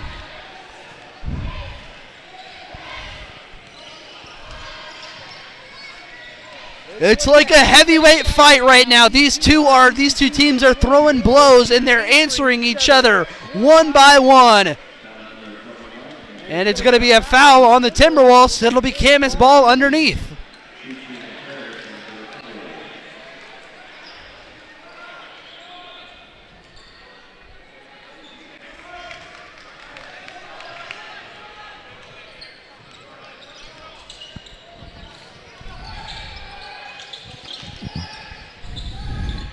Camas moving the ball around good.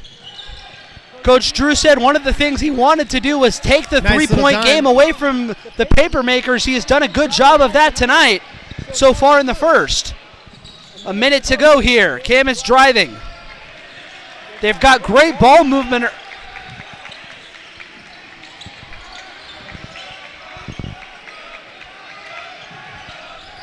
A combination of good defense and good ball passing is making an exciting possession. The shot is off. Rebound will be out of bounds. Ball to the Timberwolves.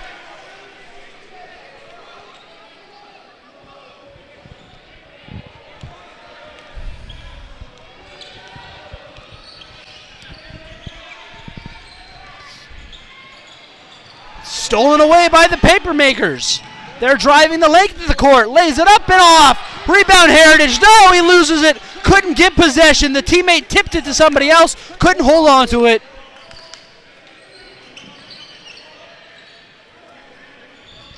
Rolling into the last 20 seconds here in this quarter. A very fast first quarter of play here from Heritage. Moving quick on both sides, that's for sure. Yes, it has. Fast-paced ball games are always good. 10 seconds on the shot clock. Shot clock and game clock are at the same amount of time. 6 seconds. Camas will get a shot off. Won't matter. That'll do it. At the end of the first quarter, it's the Timberwolves 11, the Papermakers 9. We've got 3 more rounds coming your way. Don't go anywhere.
And we're back for second quarter action here at Heritage High School. It's 11-9 in favor of the Timberwolves. And after a quick quarter like that, what are the coaches saying to these kids after this? I think that what I was telling you about finding that, that good pace, that good rhythm to settle into, I think that's going to be the biggest thing, is figuring out a good rhythm, a good tempo. I almost feel like that quarter went by a little too quick, and if that happens, maybe these players will be a little gassed. Wide open Camas player in the middle there. They take advantage of the basket, and it's 11-11. On top of these quick quarters, this could play to a good situation for these Heritage Timberwolves, given the fact that a lot of them are real young, they're real fast, and they like to move like this, where it seems to me where this Camas team wants to... And a basket is going to be good, and he's going to add one at the line. This Camas team wants to kind of, systematically put points up on the board and move fast when they can, but they want to run their plays. So if these games move as fast as they seem to be, and if we can continue to capitalize and put points on, we might walk away with a win here. Oh, definitely. And this is going to be big, as taking these points from the line, especially on the end of a three-point play when you can add a free throw. It's crucial you do so. We'll see if they can. And they will! A big three-point play for the Timberwolves. It's a 14-11 ball game now. 7:30 to go here in the second quarter.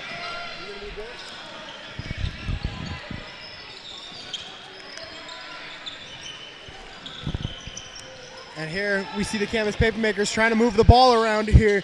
Heritage being very physical, right up in their face. Not giving them that three-point line either. Exactly. That's one of the things that Coach Drew was talking to me about before the game, is he did not want Camas to win this game at the three-point line. And a beautiful defensive possession to force Camas into a bad shot with the shot clock winding down. Singh with the ball, dishes it out to number 11, Pineda, who gets it to number 4, Padley. Back out to Singh. Ball moving around a lot here. Out to Petrie. Petrie has the ball now. Jeff Petrie's out there? That's crazy. We must have gone into a time machine. That in fact is number 14, Xavier Petrie. Oh, Mr. Xavier. A kid I had the blessing to coach in football during his freshman year. Really? One of the few guys on this team that I got a chance to coach. He's a young body. He's a sophomore. He's committed to the sport of basketball, so he's going to be a name, a person you see for the next two years at least here in Heritage. And, you know, since we're not on the radio, people can see what's going on. Gotta love that hairdo, man. You know, you gotta love somebody who's gonna put it all out there like that and just wear it loud and proud. Kind of a weekend inspired hairdo. It's the hair you saw by the singer The Weeknd, who just recently cut his hair. Wow, there you go.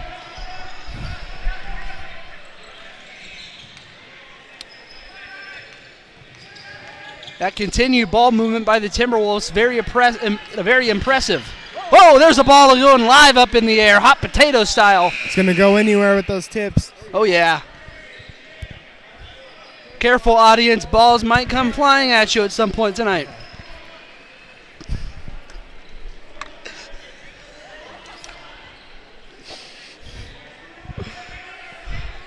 Heritage to inbound. Singh gets it in.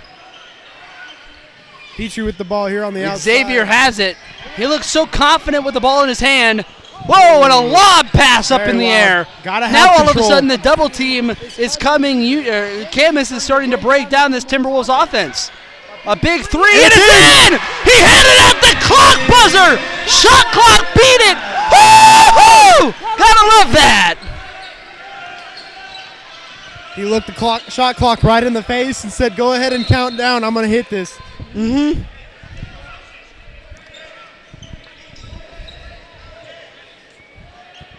(17-14) game in the favor of Heritage, and they're kind of setting the pace here.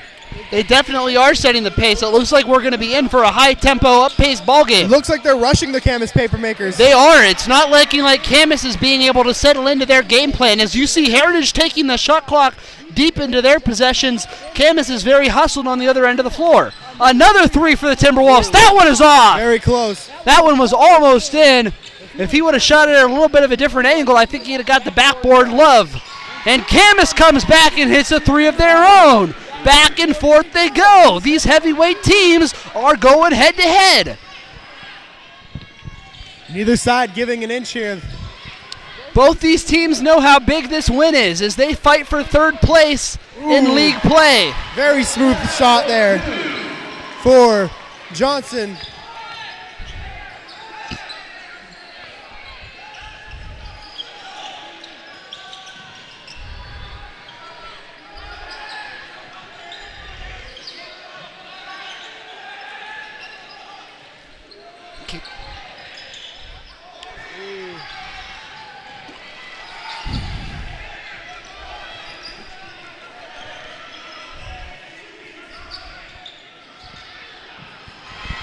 Breakdown there on the defense. And it looks like Cam has finally found a way to penetrate that Timberwolves offense or defense. These Timberwolves cannot afford to slow down right now. They need to keep that pace going. That is what was keeping this game in their favor. That's a very good observation, Caleb. As they continue to swing the ball around.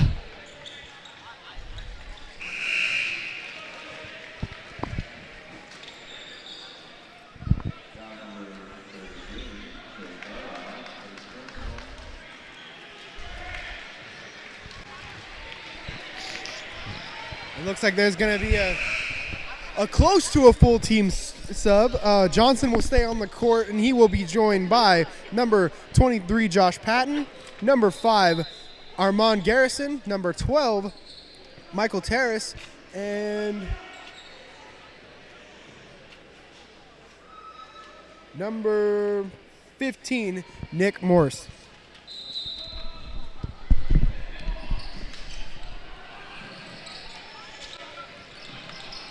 Ball on the ground. Camas will come away with it. Nope, it's going to be a carry. Going to go back to the Timberwolves right away. Lots of favorable calls for the Timberwolves. They got to capitalize. Yes, they do. Yes, they do.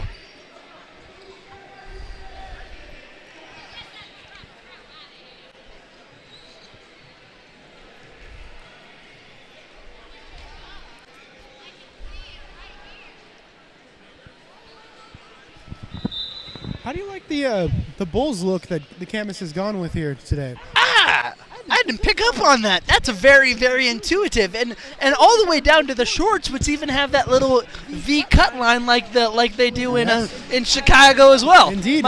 David Stern might want to take a trip up here and look at these Papermaker uniforms.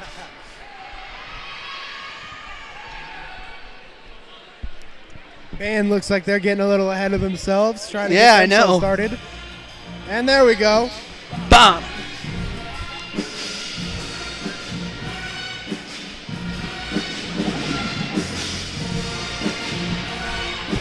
Another big thing about these guys' games, the student section likes to fill up, the band gets excited, we've got the fans, the dance team shows up to perform. They go all out for these boys' games. Yes, they do. Yes, they do.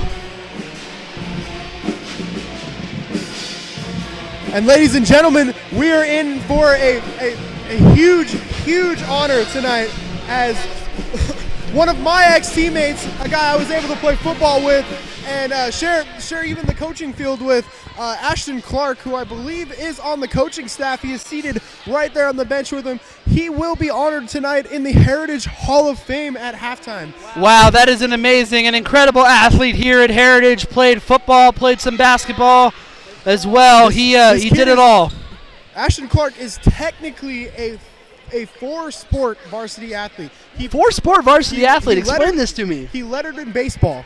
Oh, he lettered okay. in football. He lettered in basketball, and he lettered in track.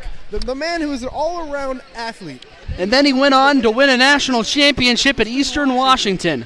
Not a bad career collegiately and an amazing career here. I cannot wait to pay dividends to somebody who I loved watching on Friday nights.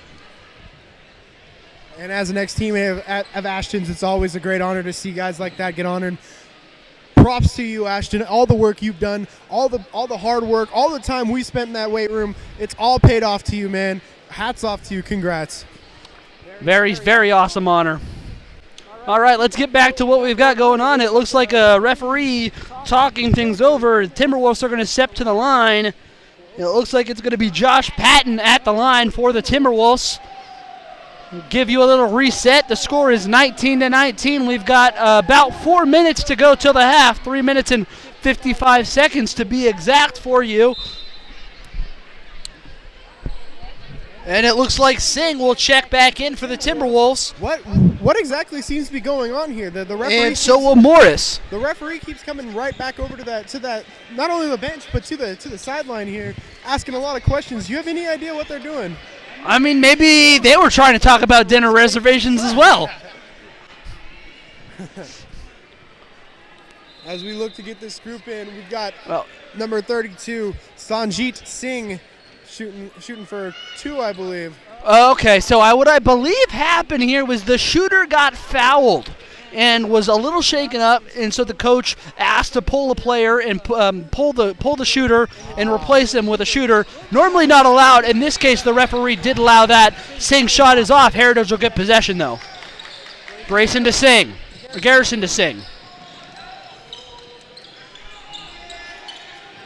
Out to Garrison again. Garrison has it over to Johnson.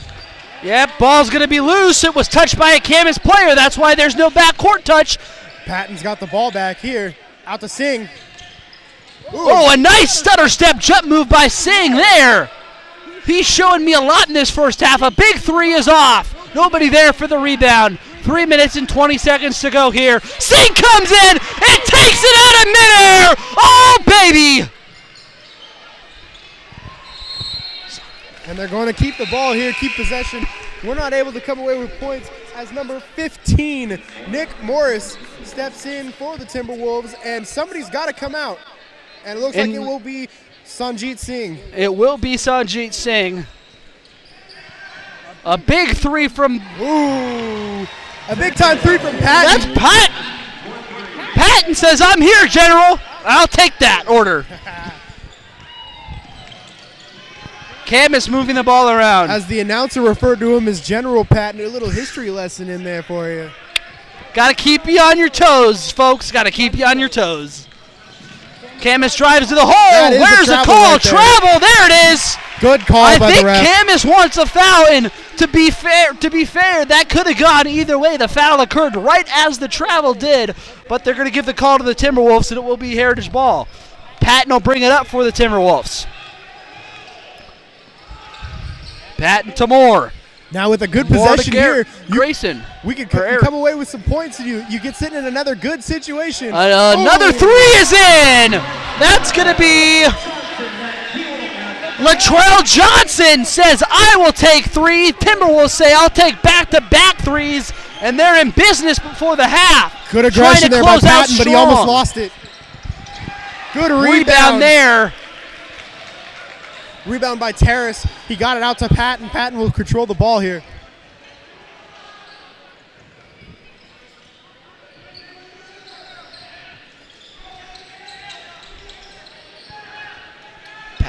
Thought about it, did he, Patton? Get another. Ball moves around. Very good movement by this Timberwolves team. A little over a minute and 30 left. They've got a chance. 10 seconds on the clock. Another three. This time it's no good. Patton tried to make it 3 threes in a row for the Timberwolves to end the first half. Not falling there. They can get right back on offense here. Just a good defensive situation. Oh, they almost had it right there. Yes, they did. And coming up, and that's going to be a foul any day of the week.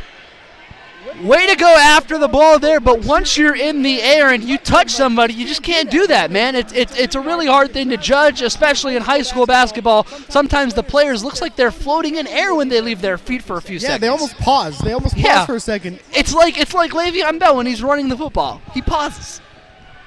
As Heritage looks to get a substitution here. And the first shot for Camas will be off. We will see Keone Patueta, number 21, Jander Klein, and number 11, I already said 11, number 4, Jared Padley. Patton will stay on the court, and so will Johnson. Heritage will get the rebound as they tipped it to 2 players before Patton was able to bring it down. Patton out to Johnson. He's already got a 3 on this game. It looks like he will get fouled. They're going to send Johnson to the line for 2.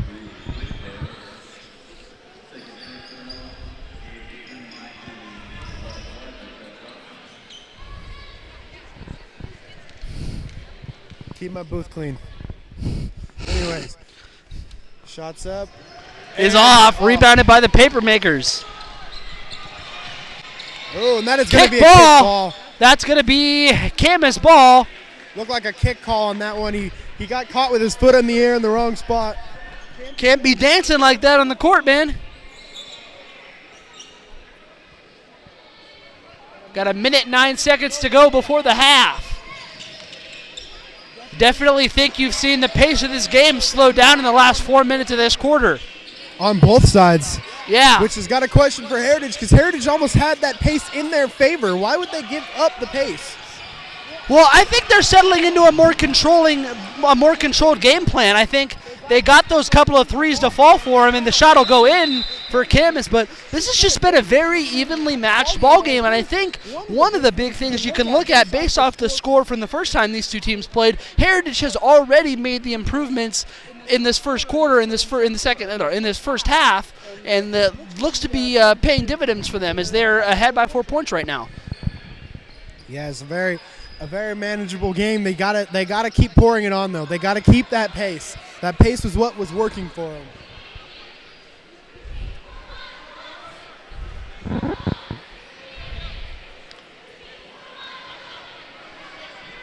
And it looks like Coach Drew says, I'm going to talk to you guys before the final 47 seconds is played here. Try to get another solid possession out of things before the half. What are you telling your team here right before the half in this 30-second timeout? You definitely need to control the ball with a level of intelligence. You cannot give away the ball on simple plays that are going to get Camas down the court for points. They do not want to give up any kind of ticky-tack, things like that, because of the nature of the score. You're very, very right about that. Good point, Caleb. And we will resume play now, right before the half for the Timberwolves. And it looks like Patton will take the ball up. He is the floor general out there for this Timberwolves squad.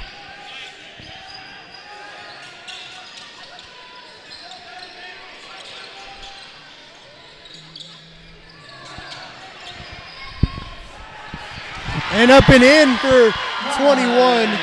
Klein. Klein. Perfect shot by Klein. Way to find the right shot there. Not force anything. 14 seconds left. Shot clock's been turned off. 10 seconds 10, left. 9, 8, 7, 6, 5. Shots off. Doesn't matter. Foul's going to be called. Heritage is going to have possession. 3.1 to go. And it's going to be down on the other end. It's going to be a push on Camas. No, it's not going to be down to the other end.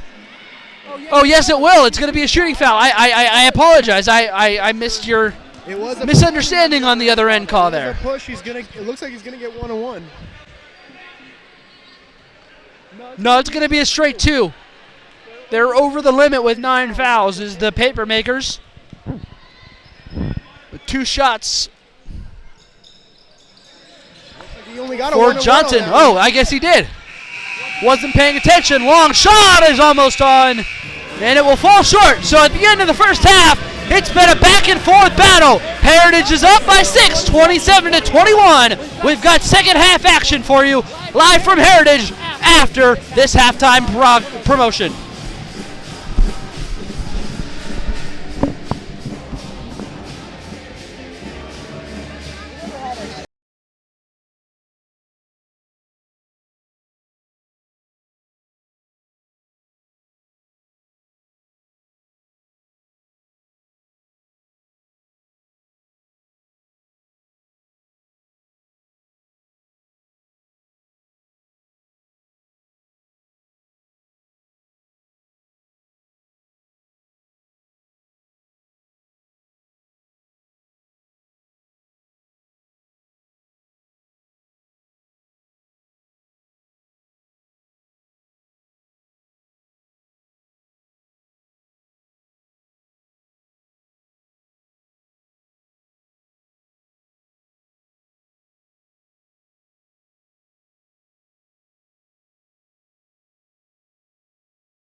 Welcome back, folks, as we have about 30 seconds before the start of the third quarter here at Heritage. The Timberwolves have a 6-point lead as they try to look to lengthen that here in the third. What do you think the most important thing to watch for is for this Timberwolves team coming out of the half? We really got to watch if they're able to keep this pace, able to keep the Camas team moving that ball around and getting them a little uncomfortable. And it looks like the Timberwolves are ready. The board, play perimeter, and get those big shots that they've been able to get off towards the end and continue to build up on this lead. So kind of settling into a comfortable game pace. Yes, absolutely. Control the game from here on out. You're in a good situation.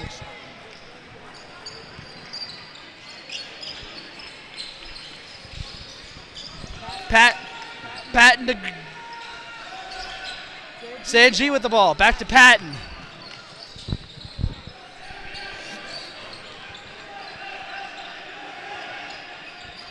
Timberwolves moving the ball around here. It's to Keanu. Keanu drives to the hole, lays it up, and in! There's the way to start it off for the Timberwolves. Penuetta came up hard, able to come away with the points. Yes, he was. Beautiful move there by Penuetta. Out of bounds, stepped on the line. It's going to be Timberwolf ball. That's a good way to start off. As Josh Patton will move the ball up for the Timberwolves. Surveys the floor, gets it to Singh. Singh to Grayson. Or Garrison.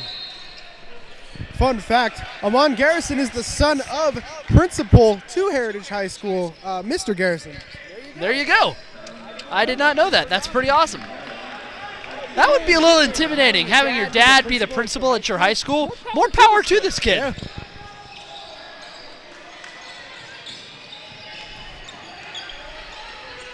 Good solid defense, but you've got to get in between him and the basket. Yeah, you do. You can't let that play continue that way. Heritage driving the ball up the floor here, trying to find that rhythm you were talking about, trying to settle into it. It's going to be stolen away from Camas. Heritage maintaining that 6-point lead early in the second half, third quarter. Got to watch his time out there in the key. Careless pass. Heritage has to pick those up. Shot is off. Rebound. Sanji got it. Saved it. Got it to a Camas player. That ball was kicked around like it was kickball. Got to have a ball call here. It's going to be Camas ball. No, it's going to be Timberwolves ball. It will be Timberwolves ball. Not entirely sure what went down in that's I don't know. Doesn't matter as Heritage will bring the ball up. It'll be Patton.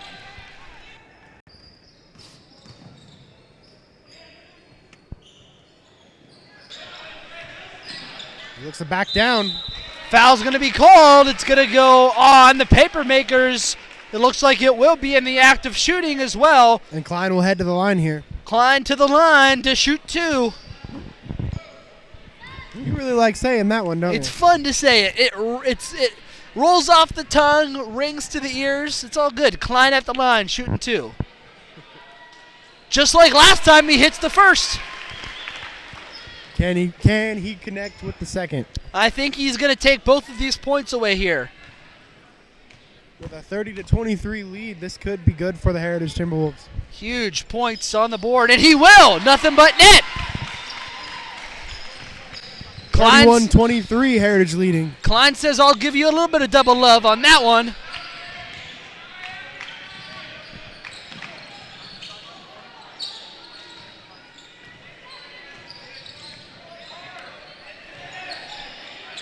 Heritage doing a very good job of disrupting the Camas player there, as you see him losing his step, having to hold the ball. Good athleticism there by number 21, Isaiah Sampson. Isaiah Sampson with the basket for the paper makers. Only a sophomore is Sampson. Wow, he is a big cat for only being a sophomore. I mean, I guess I was right. My mom told me to eat the Wheaties, and I didn't eat the Wheaties, man. I should have ate the Wheaties.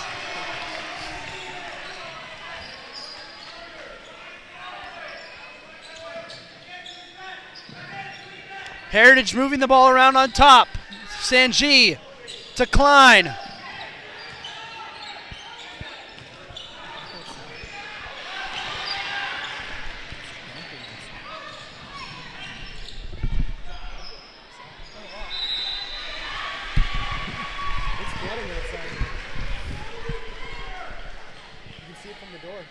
Holy sh!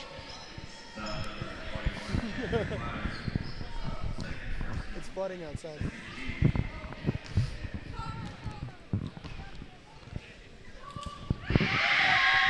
Oh! Hey, it looks like the crowd got to him that time. The first shot is off. Sampson's unable to connect right there.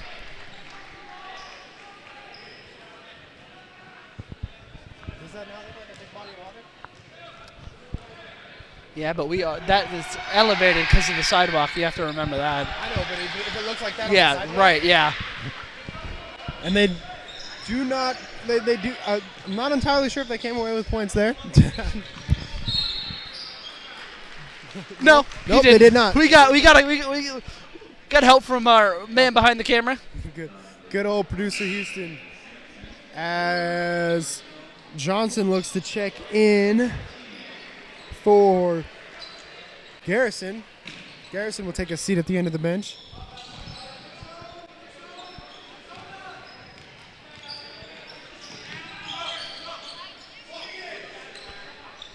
Moving the ball very well is Heritage.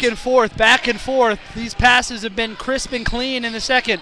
Patton has some room on the other side. He's trying to call for the ball. He's got all day over there. Sanji drives in over to the other side. There's Patton. He finally has it. Shot clock's at 7. They work it Johnson into the goes key. up Drives to the hole, and it's in. It doesn't matter what the shot clock is at there. The poise, the ability to come through.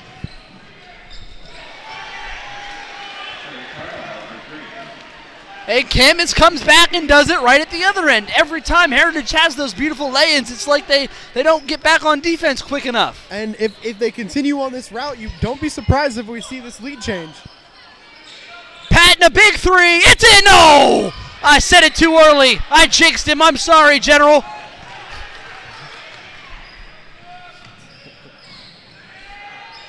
Shot is up in. Oh, nope. Rebound, Timberwolves, fouls on the floor. Going to be a loose ball foul. Camas will have it underneath. Oh. That shouldn't be a shooting foul. No, that's what I was thinking. I'm pretty sure that was a loose ball foul, and it will be that indeed. Camas will inbound. Nick Morris will check in for Sanjit Singh. Sanjit is really impressing me out there tonight. Very well, very able to cover the court very well. Yeah, lots of big athleticism there. He's using that to his advantage. And now a foul will be called, and Camas will go to the line. It will be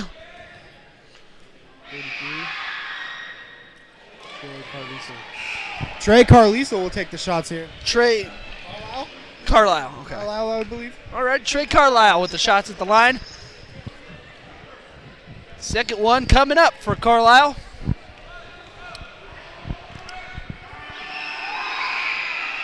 It's in. And it's a 3-point game again, folks. 3 minutes to go here in the third quarter. Seen a slower Feels like pace. it just started. Yeah, I mean, we got through that first half very fast with Yeah. both sides. Oh! He was wide open. Fine. Was Klein at the other end for the Timberwolves to put it home, and it's 35-30 for the Timberwolves.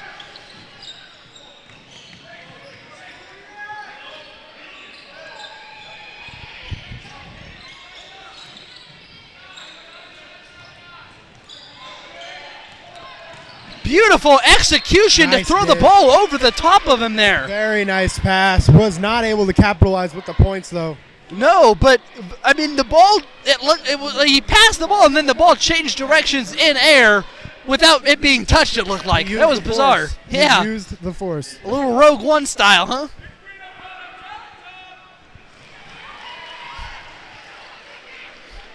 Apparently, it's peanut butter jelly time. They do have a banana out there. I saw it. Wow.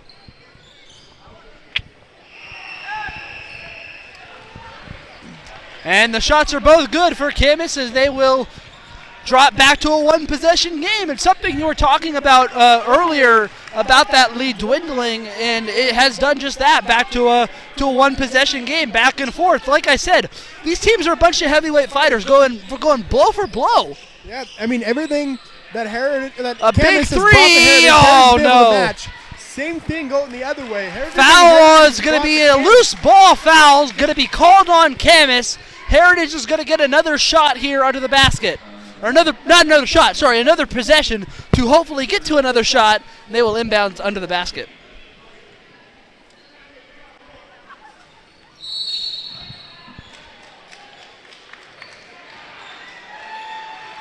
And they will lose possession. A foul could be called on the Timberwolves. Now Camas will get possession. That's not a good sign. The Timberwolves have 6 fouls in this quarter compared to the Papermakers 3. You don't want to put yourself in a position where if this game is decided by free throws, you put the other team at the charity strike the whole fourth quarter. Heritage is about to do that to themselves.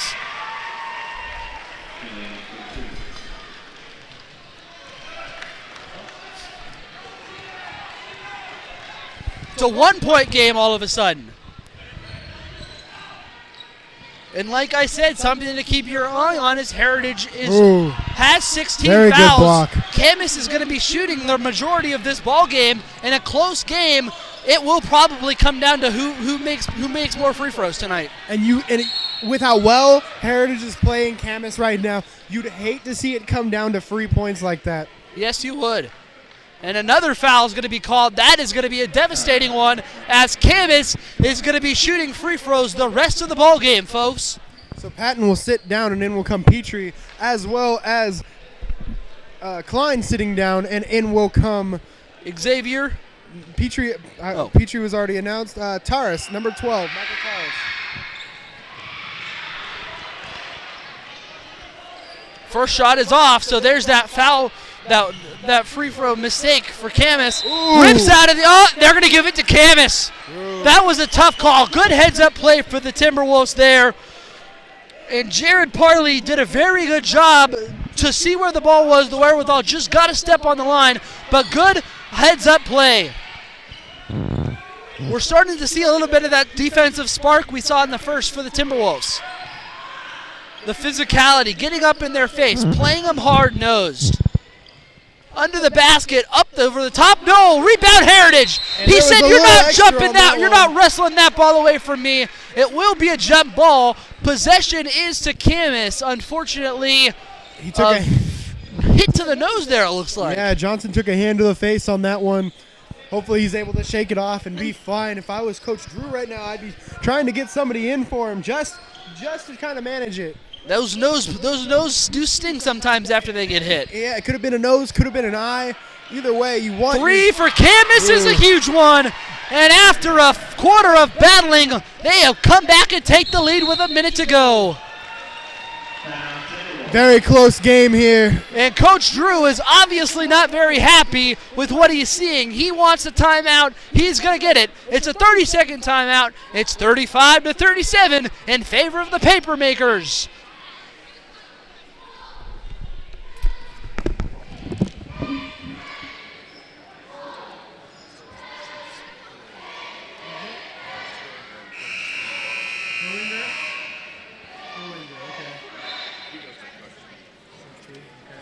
So, Coach's last name is Pruinger. It was by Coach Lee.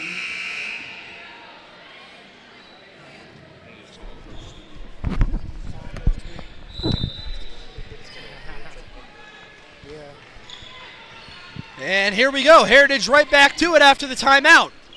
What do you think? Your points are key here, you think? I think Coach P is really... Oh, there should have been a foul call!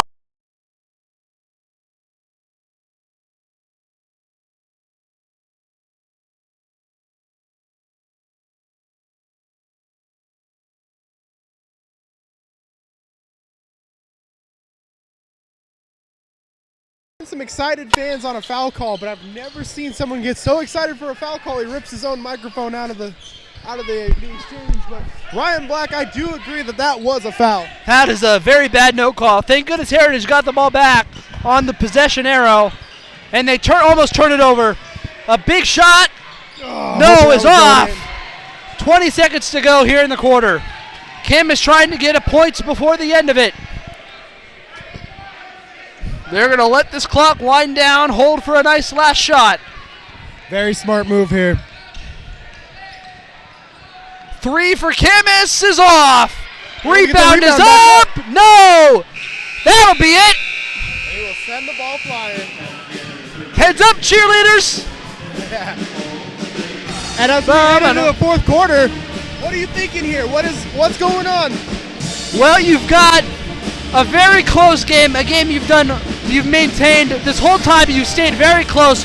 Good athleticism, good mentality, but I think maybe the Timberwolves got a little tired towards the end of that third quarter. I think we've been talking a lot about pace this game. I think that's going to be really the key. Can they find that pace they had in the first quarter or even the second quarter here in the fourth quarter? And the beauty is here, let's hope they can find their second wind and find that pace they had in the first half and just give it to us for one more quarter. 8 more minutes, buddy, 8 more minutes. If we can get some kind of resurgence from them, we've got one more quarter, 35-37. It's in Heritage's hands right now. What do you think? What's the number one key in this fourth quarter?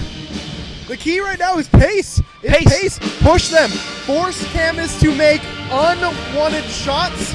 Force them to make bad passes. Get them forcing mistakes because they want to manage the game right now. And if they make it hard for them, they could let it slip. And remember, every possession, every time Camas gets fouled, they automatically are going to the line for 1-and-1. So that's something going to hurt them. That's big. Heritage has to be able to be careful, not foul too aggressively here, and hopefully draw a couple team fouls and get themselves in a similar spot soon. But in a situation like that, if you're trying to avoid the foul, how do you still keep that hard-nosed pace that you had before? Do you create a little more space? I think you extend more to the perimeter. I think that's where Camas has been setting up a lot of their thing, and I think you have to go back to that aggressive man defense on the perimeter. Heritage down by 4. They need a basket here Klein, to keep. Klein has the ball. Out to Patton, back out to Singh. Patton, a big 3. He hit it! Josh Patton says it's general time! I'm here! Let's get down to business. And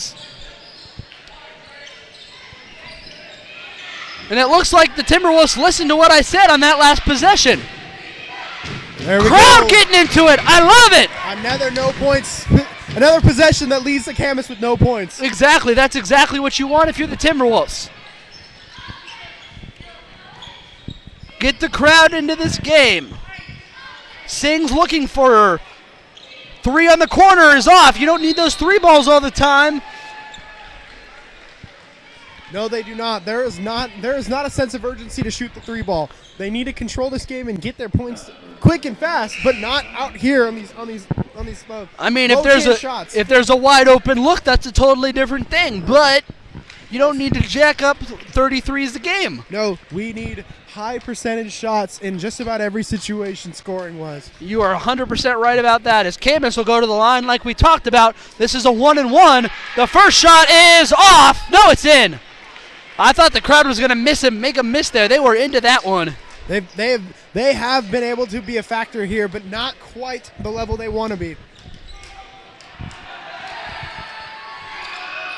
Second one is off. Heritage couldn't get the rebound. It will go out of bounds on Camas. That was lucky. That's the other thing. On those 1-and-1s, on those missed free throws, you got to secure the rebound. You can't give Camas the opportunity to have a whole nother possession down there. No, you need any ball that goes up in the air. Heritage needs to come down with it if it is not going into points their favor.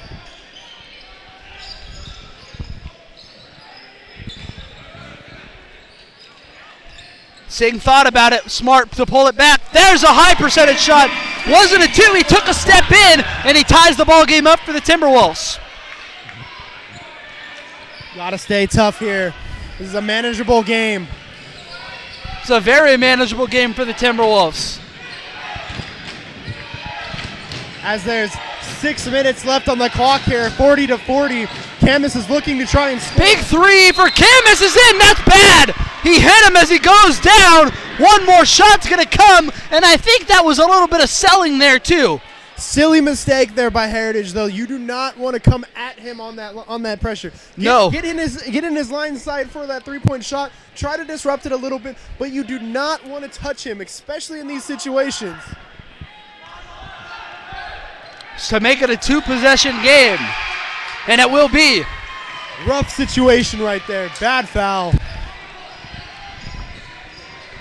And now Camas will be shooting 2 and 2, or 2 shots the rest of the game. Drives, oh my goodness, and he was pushed. Managed to stay on his feet. He was running down the baseline. It looks like he was nudged. He managed to stay on his feet, get the pass away. Out of bounds though. But stays in their possession. Not all bad. Not a complete loss in that situation. They were able to keep the ball. Let's see if they can get some points here. Sing to Patton. Definitely 2 players who have stepped up for the Timberwolves tonight. Josh Patton and Ali Singh. Good ball movement and there. And Patton says, I'll try it all by myself. I think he should have passed it to Singh there on the drive. He was able to get the foul, but it will be in the act of shooting, too. So Patton knows what he's doing. We'll go to the line to earn 2 for the Timberwolves, hopefully. These are big free throws for Heritage. And the first one is off. That's not good. Got to convert on these free points. These are crucial. This will make it a 3-point game if he's able to sink this one. Gotta love the band giving him the too sweet. Too sweet me.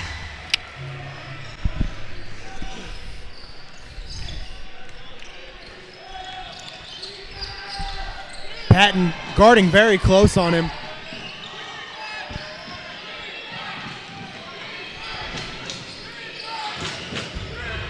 Over 2 guys, he's able to convert there. That was an intense double team he managed to break through at the end of that play. And now it's a 5-point lead.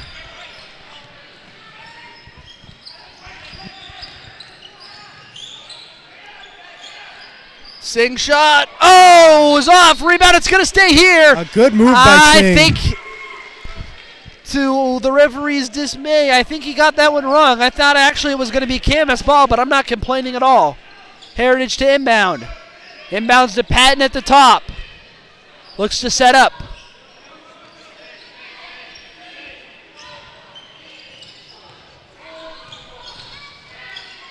Seeing a jumper on the run, missed it. Heritage gets the rebound. Patton is there. Oh, you got to get that. That is unexcusable. You got to make those shots in close like that. Heritage. And a 3 for Camas. Oh, luckily off. Heritage needs the rebound. They've got it. On the back and forth we go. Sing on the wall. He's going to go to the line. And I'm going to take a deep breath, folks. 4 minutes and 23 seconds left on the clock. We've got a 41-46 game here for Heritage. Heritage is down and at the line here to try and tighten up this deficit.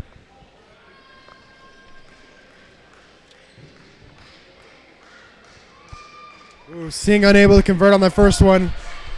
And now that is 2 points or 3 points the Heritage is left on the free throw line in the last minute and a half of this ball game. You got to convert when you get free chances. I believe I said that might be the factor of this game. Oh my God! And he missed 2 there. Unlucky bounce there. If I'm Coach P, after Camas' possession, no matter what they do, I'm calling a timeout. Right now, you still have the ability to call a timeout, say, hey guys, we're in this game. Don't stop fighting. Don't give up. And I think it's important that he gets a timeout here. Couple quick defensive stops. They can still be in this.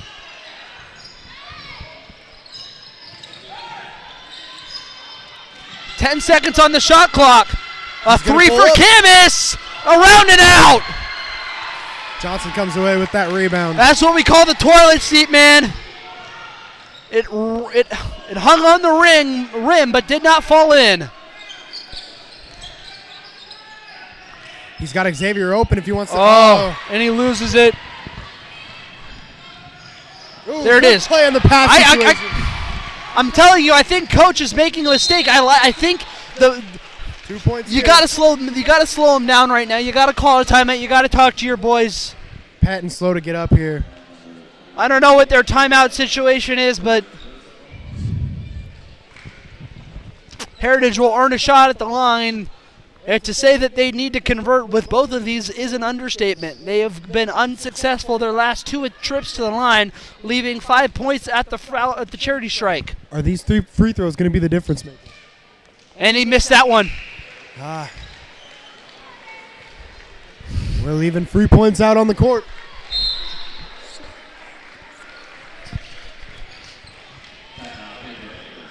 And Camas will be the one to take the timeout, so Coach P will get lucky in that regard. This is key, though. This is the timeout where you got to talk to your boys. You got to say, hey, 3 minutes, 27 seconds left, 5-point ball game. It's a ball game, folks. We're in this game. The good news is Heritage is going to be at the line for the remainder of the game as well. They've got to use that to their advantage. Try to force a foul sometimes when there might not be one there if you can't find a good shot. Get to the line. Give yourself opportunities at least. But when you get there, you have to convert. You have to come away with points. If you're going to force the line, you got to come away with these points. You see Coach on the floor talking to his starters. Not pulling the whole group together there. I don't know what that was about.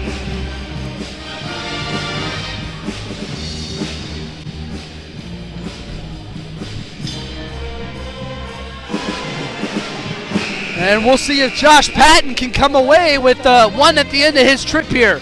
And I like how we have Singh all the way back at the other end of the floor for Camas, just in case they grab it on the break. Absolutely. Want to get some get-back defense. Defend your athlete.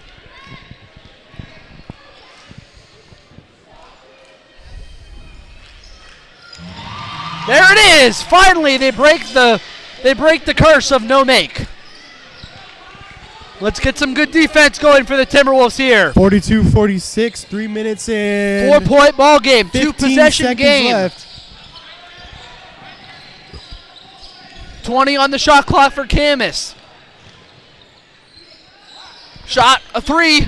Nope, it's a 2. It's off. Rebound for Camas, though. Got to come away with those rebounds. A big 3. That's going to fall. No, it's not.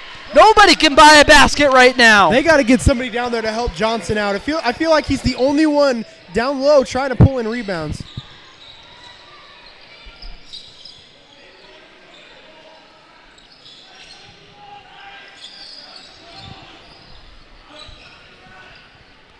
Heritage moving the ball. Patton will have it stolen away. And that was very smart. He pulled up at the end of that because he was headed to a situation where he was going to foul him. The basket was going to go in, so a wherewithal to pull back at the last second there. Not to give him the extra points. Absolutely. Yeah, and Heritage will get it right back. Like I said, folks, it's been a heavyweight fight all night, and it looks like it's going to be decided in the last 2 minutes of the game. 4-point game. Heritage needs to get a stop here. 2 minutes left in this game.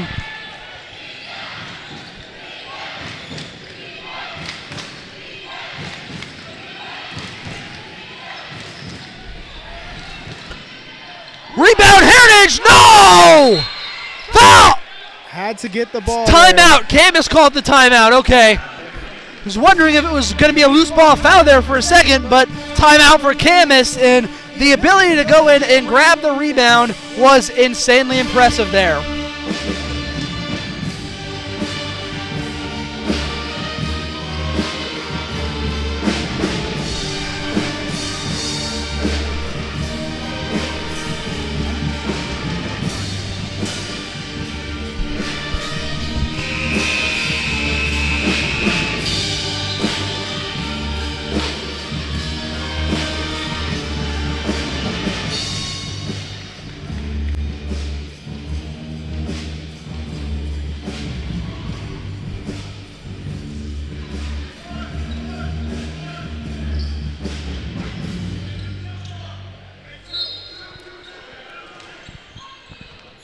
Good inbound pass there. He had a chance at an open shot. Yes, he did. Maybe that just wasn't his range from that far out. What exactly are you, given the fact that you've got a little bit more of a basketball background right now, what are you thinking that Coach P has got going on in his head, and what is he trying to run out here on the court? He's trying to get his players into the best position, again, for them to know that this is still a ball game, no matter that there's just a minute to go. A big three! Oh, hits the ribbon off. Heritage fights for the rebound. They got it. Timeout's going to be called by Coach P. And a minute and 11 seconds to go. It's 44-48. A big timeout coming. Talking about what Heritage is saying, or what Coach P is saying in that timeout. Right now, a minute 11 to go. Plenty of time to find 4 points. Plenty of time to find 4 points. And right now, you don't have to foul. If you get points on this possession, you don't have to foul Camas and put him at the line. You do not. You got to be smart in these situations. This is a manageable game. 2 big subs, 2 big buckets, tie game. Right. The shot clock has 35 seconds on it for a reason. There's time for 2 possessions left, folks. Now, you don't want to be in a situation where you feel rushed, but is there a sense of urgency with there only being a minute 11 left? Oh, I think there has to be, and again, I believe back around the 3-minute mark, I was thinking that was the time our coach should call the timeout. Sometimes late in the game like that, even though it's close, you should really brace yourself, and try really hard to not push it. Keep it in control. Keep the lead where it needs to be.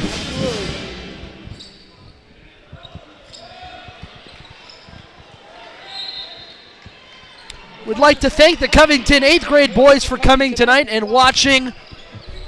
Sitting down there in the corner. Future Heritage B-ballers in action. Gotta love what Coach Plummer's doing down there at Covington. He's got a good group of boys. He's a good leader. 20 seconds on the shot clock, 55 on the game clock. Gotta love a big 3 for Singh. They didn't need to do that. Don't need a 3. You don't need a 3. And they're going to try. See, this is the frustrating thing for me. Patton gets it. He drives to the hole. And nobody there. And unfortunately, that is not looking good. And that Timberwolves will foul, put Camas at the line. But missed opportunities are going to be the takeaway from tonight, I think. Yeah, with 37 seconds left. They got to get some quick buckets here. The fouls don't help, but they have to get the clock stopped. He's shooting 2 at the line.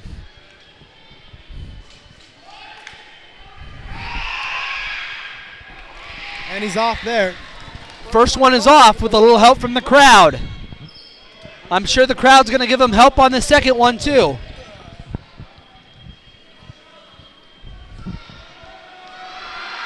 So it's luck. It is luck for the Timberwolves. They're still alive. Camas could hold for the last shot. They need to get a shot off quick here. Drive to the hole.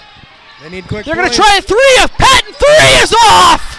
They're going to get another chance at it. Timeout for Coach P. With 22.8 to go. The shot clock will no longer be a factor in this game. This is getting incredibly close.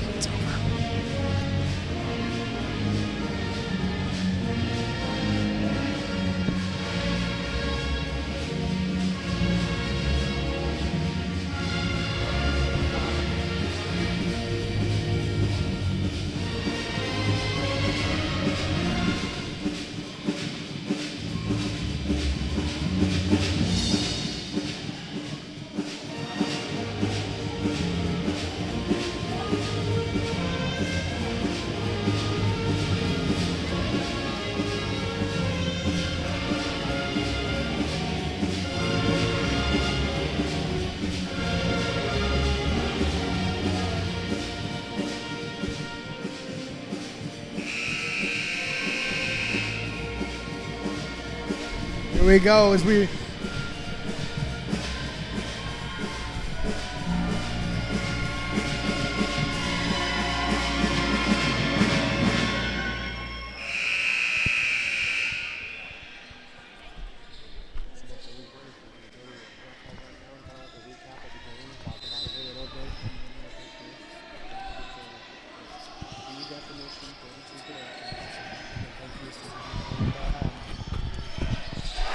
and quick points there for Heritage as we now have a 46-48 game.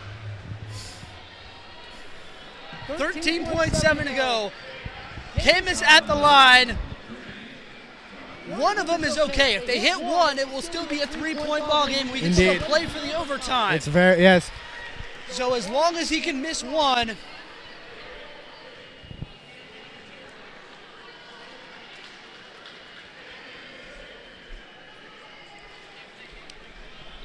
And I can feel the crowd is about to get really, really loud to try to help the Timberwolves here. The excitement is palpable. They need one. They need at least one to miss. Hopefully Glickberg two. at the line to sink the game for the Papermakers. He Ooh. does. He gets the first one. 3-point game, still one possession. This could close it out here. This is the shot that could end it for the Timberwolves.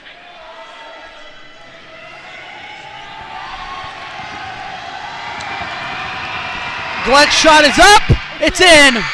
4-point game for Heritage. They gotta hurry. Timeout. Timeout Timberwolves.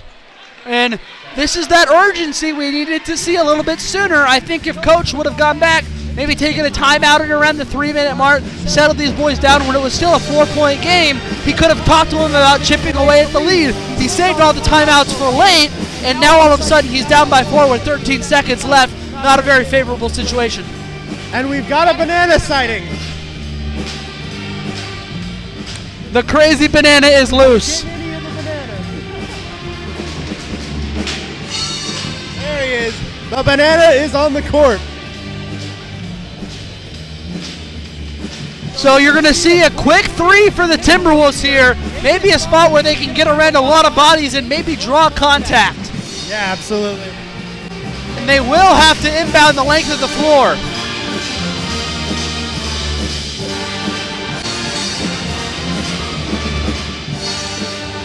Referees are over. We got to play these last 13 seconds. Absolutely. This game is not over. It's not over till that fat lady sings, and her pipes are warmed up, but she's not singing yet. The last thing we need is to hear Ryan sing. Hey now. I'm not fat anymore, and I'm definitely not a lady. As Heritage will take the inbound, they got to be quick here. 10 seconds He left. sings like he's got all day 9, there. A 3 for Sing. 8, 7. He's in! It is! Clock doesn't stop They though. gotta get something Clock going. doesn't They stop gotta though, get a folks. There should be more time on that The real clock. question is how much time are they going to give them? There should be at least a full second. There was. Point 8 is enough time to get a shot off, was but you one- have to have the ball at half court to even attempt a shot with 0.8 seconds to go. 1 point game here, Ryan. The refs are talking about it. They got to give them more time. That took too long to stop the clock. There was at least a second left. Coach is going to take advantage of it as the refs huddle. Both coaches are. They're going to pull their starters over.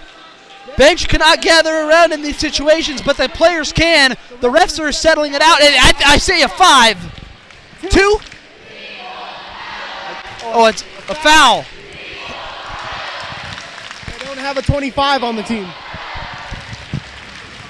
Clock is going to be set at...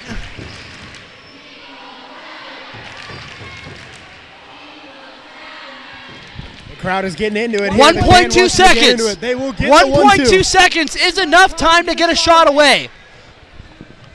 Now, right what you do is if you're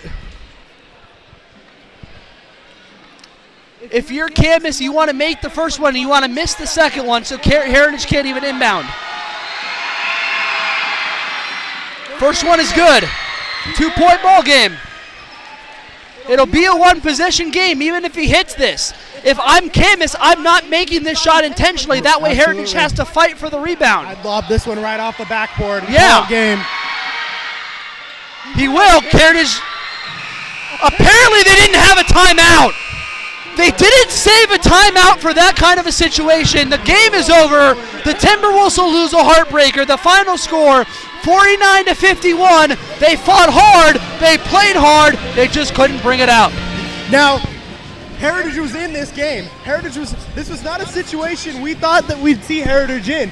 Camas came Camas looked strong in the warm-ups. Camas was coming out. They had at least 3 players dunking the ball, coming out with some intimidation a little bit. It did not seem like this was supposed to be a game that Heritage was going to be in. No, it definitely didn't feel that like that, especially based off of how the game they played back on January 6th went. And the big takeaways here is you always feel good when you come back from a game that you lost and you make it a heck of a lot closer. And this is a one-possession battle. Heritage fought till the end, but I love Coach P, but I think some things you got to think about are some of those timeouts called. He used a lot of them late there, and he didn't use one early. And I think if he would have used one early to settle things down in that fourth quarter when Heritage was just kind of stagnant, they weren't able to get possessions. The possessions they had weren't getting the points they needed. And sometimes I think you need to be able to pull your players in there and say, hey guys, I believe in you. I know you can do it. We've done such a good job this game. Take a deep breath. Everything is going to be okay. These are young kids, and this is going to be a great learning opportunity because you learn more from losing, but you learn more from losing those really tough, close games as well. Yeah, you know where you're at. You know you can compete with these teams. But, as you look at it now and as everything broke down, those five points look pretty crucial. On those 5 free throws at the line, they missed 5 shots at the line in a row. And as I said, this game will probably come down to a missed free throw somewhere down the line. And unfortunately, towards the end, it did. Heritage put Camas at the line throughout most of the third and fourth. And unfortunately, Heritage wasn't able to capitalize when they got there. Yeah, again, mistakes, not being able to keep yourself with a timeout at the end of the game. All around, Heritage fought hard and they played really well, but you got to capitalize on free points. You got to manage the game a little better. And we're back at it Monday night. The Timberwolves will be right here, which means we'll be with you as they take on the Skyview Storm. Hopefully they can bounce back and play good, as it will be senior night for those boys on Monday. I look forward to seeing these guys come back out here and see what they can do against Skyview. Skyview sitting at second place with a 10-4 overall record, a 2-1 record in conference. Hopefully they can come out here with that same sense of urgency and that same sense of fire, and they can establish themselves early and keep a close game with them. I agree completely. You have anything, any final thoughts for us tonight, Caleb? I think we've covered it all here, Ryan. It was an exciting game. I wish it would have came into our favor. Well, it was a great day of basketball. We had girls losing to Camas and the boys losing to Camas. This has been Ryan Black. Thank you so much. We'd like to thank the athletic director, Lee Myers, for allowing us to do the broadcast. Houston Definitions 42 is the production company tonight. This has been Ryan Black, Caleb Roush, and our producer, Houston Diller, saying good night. We'll see you Monday.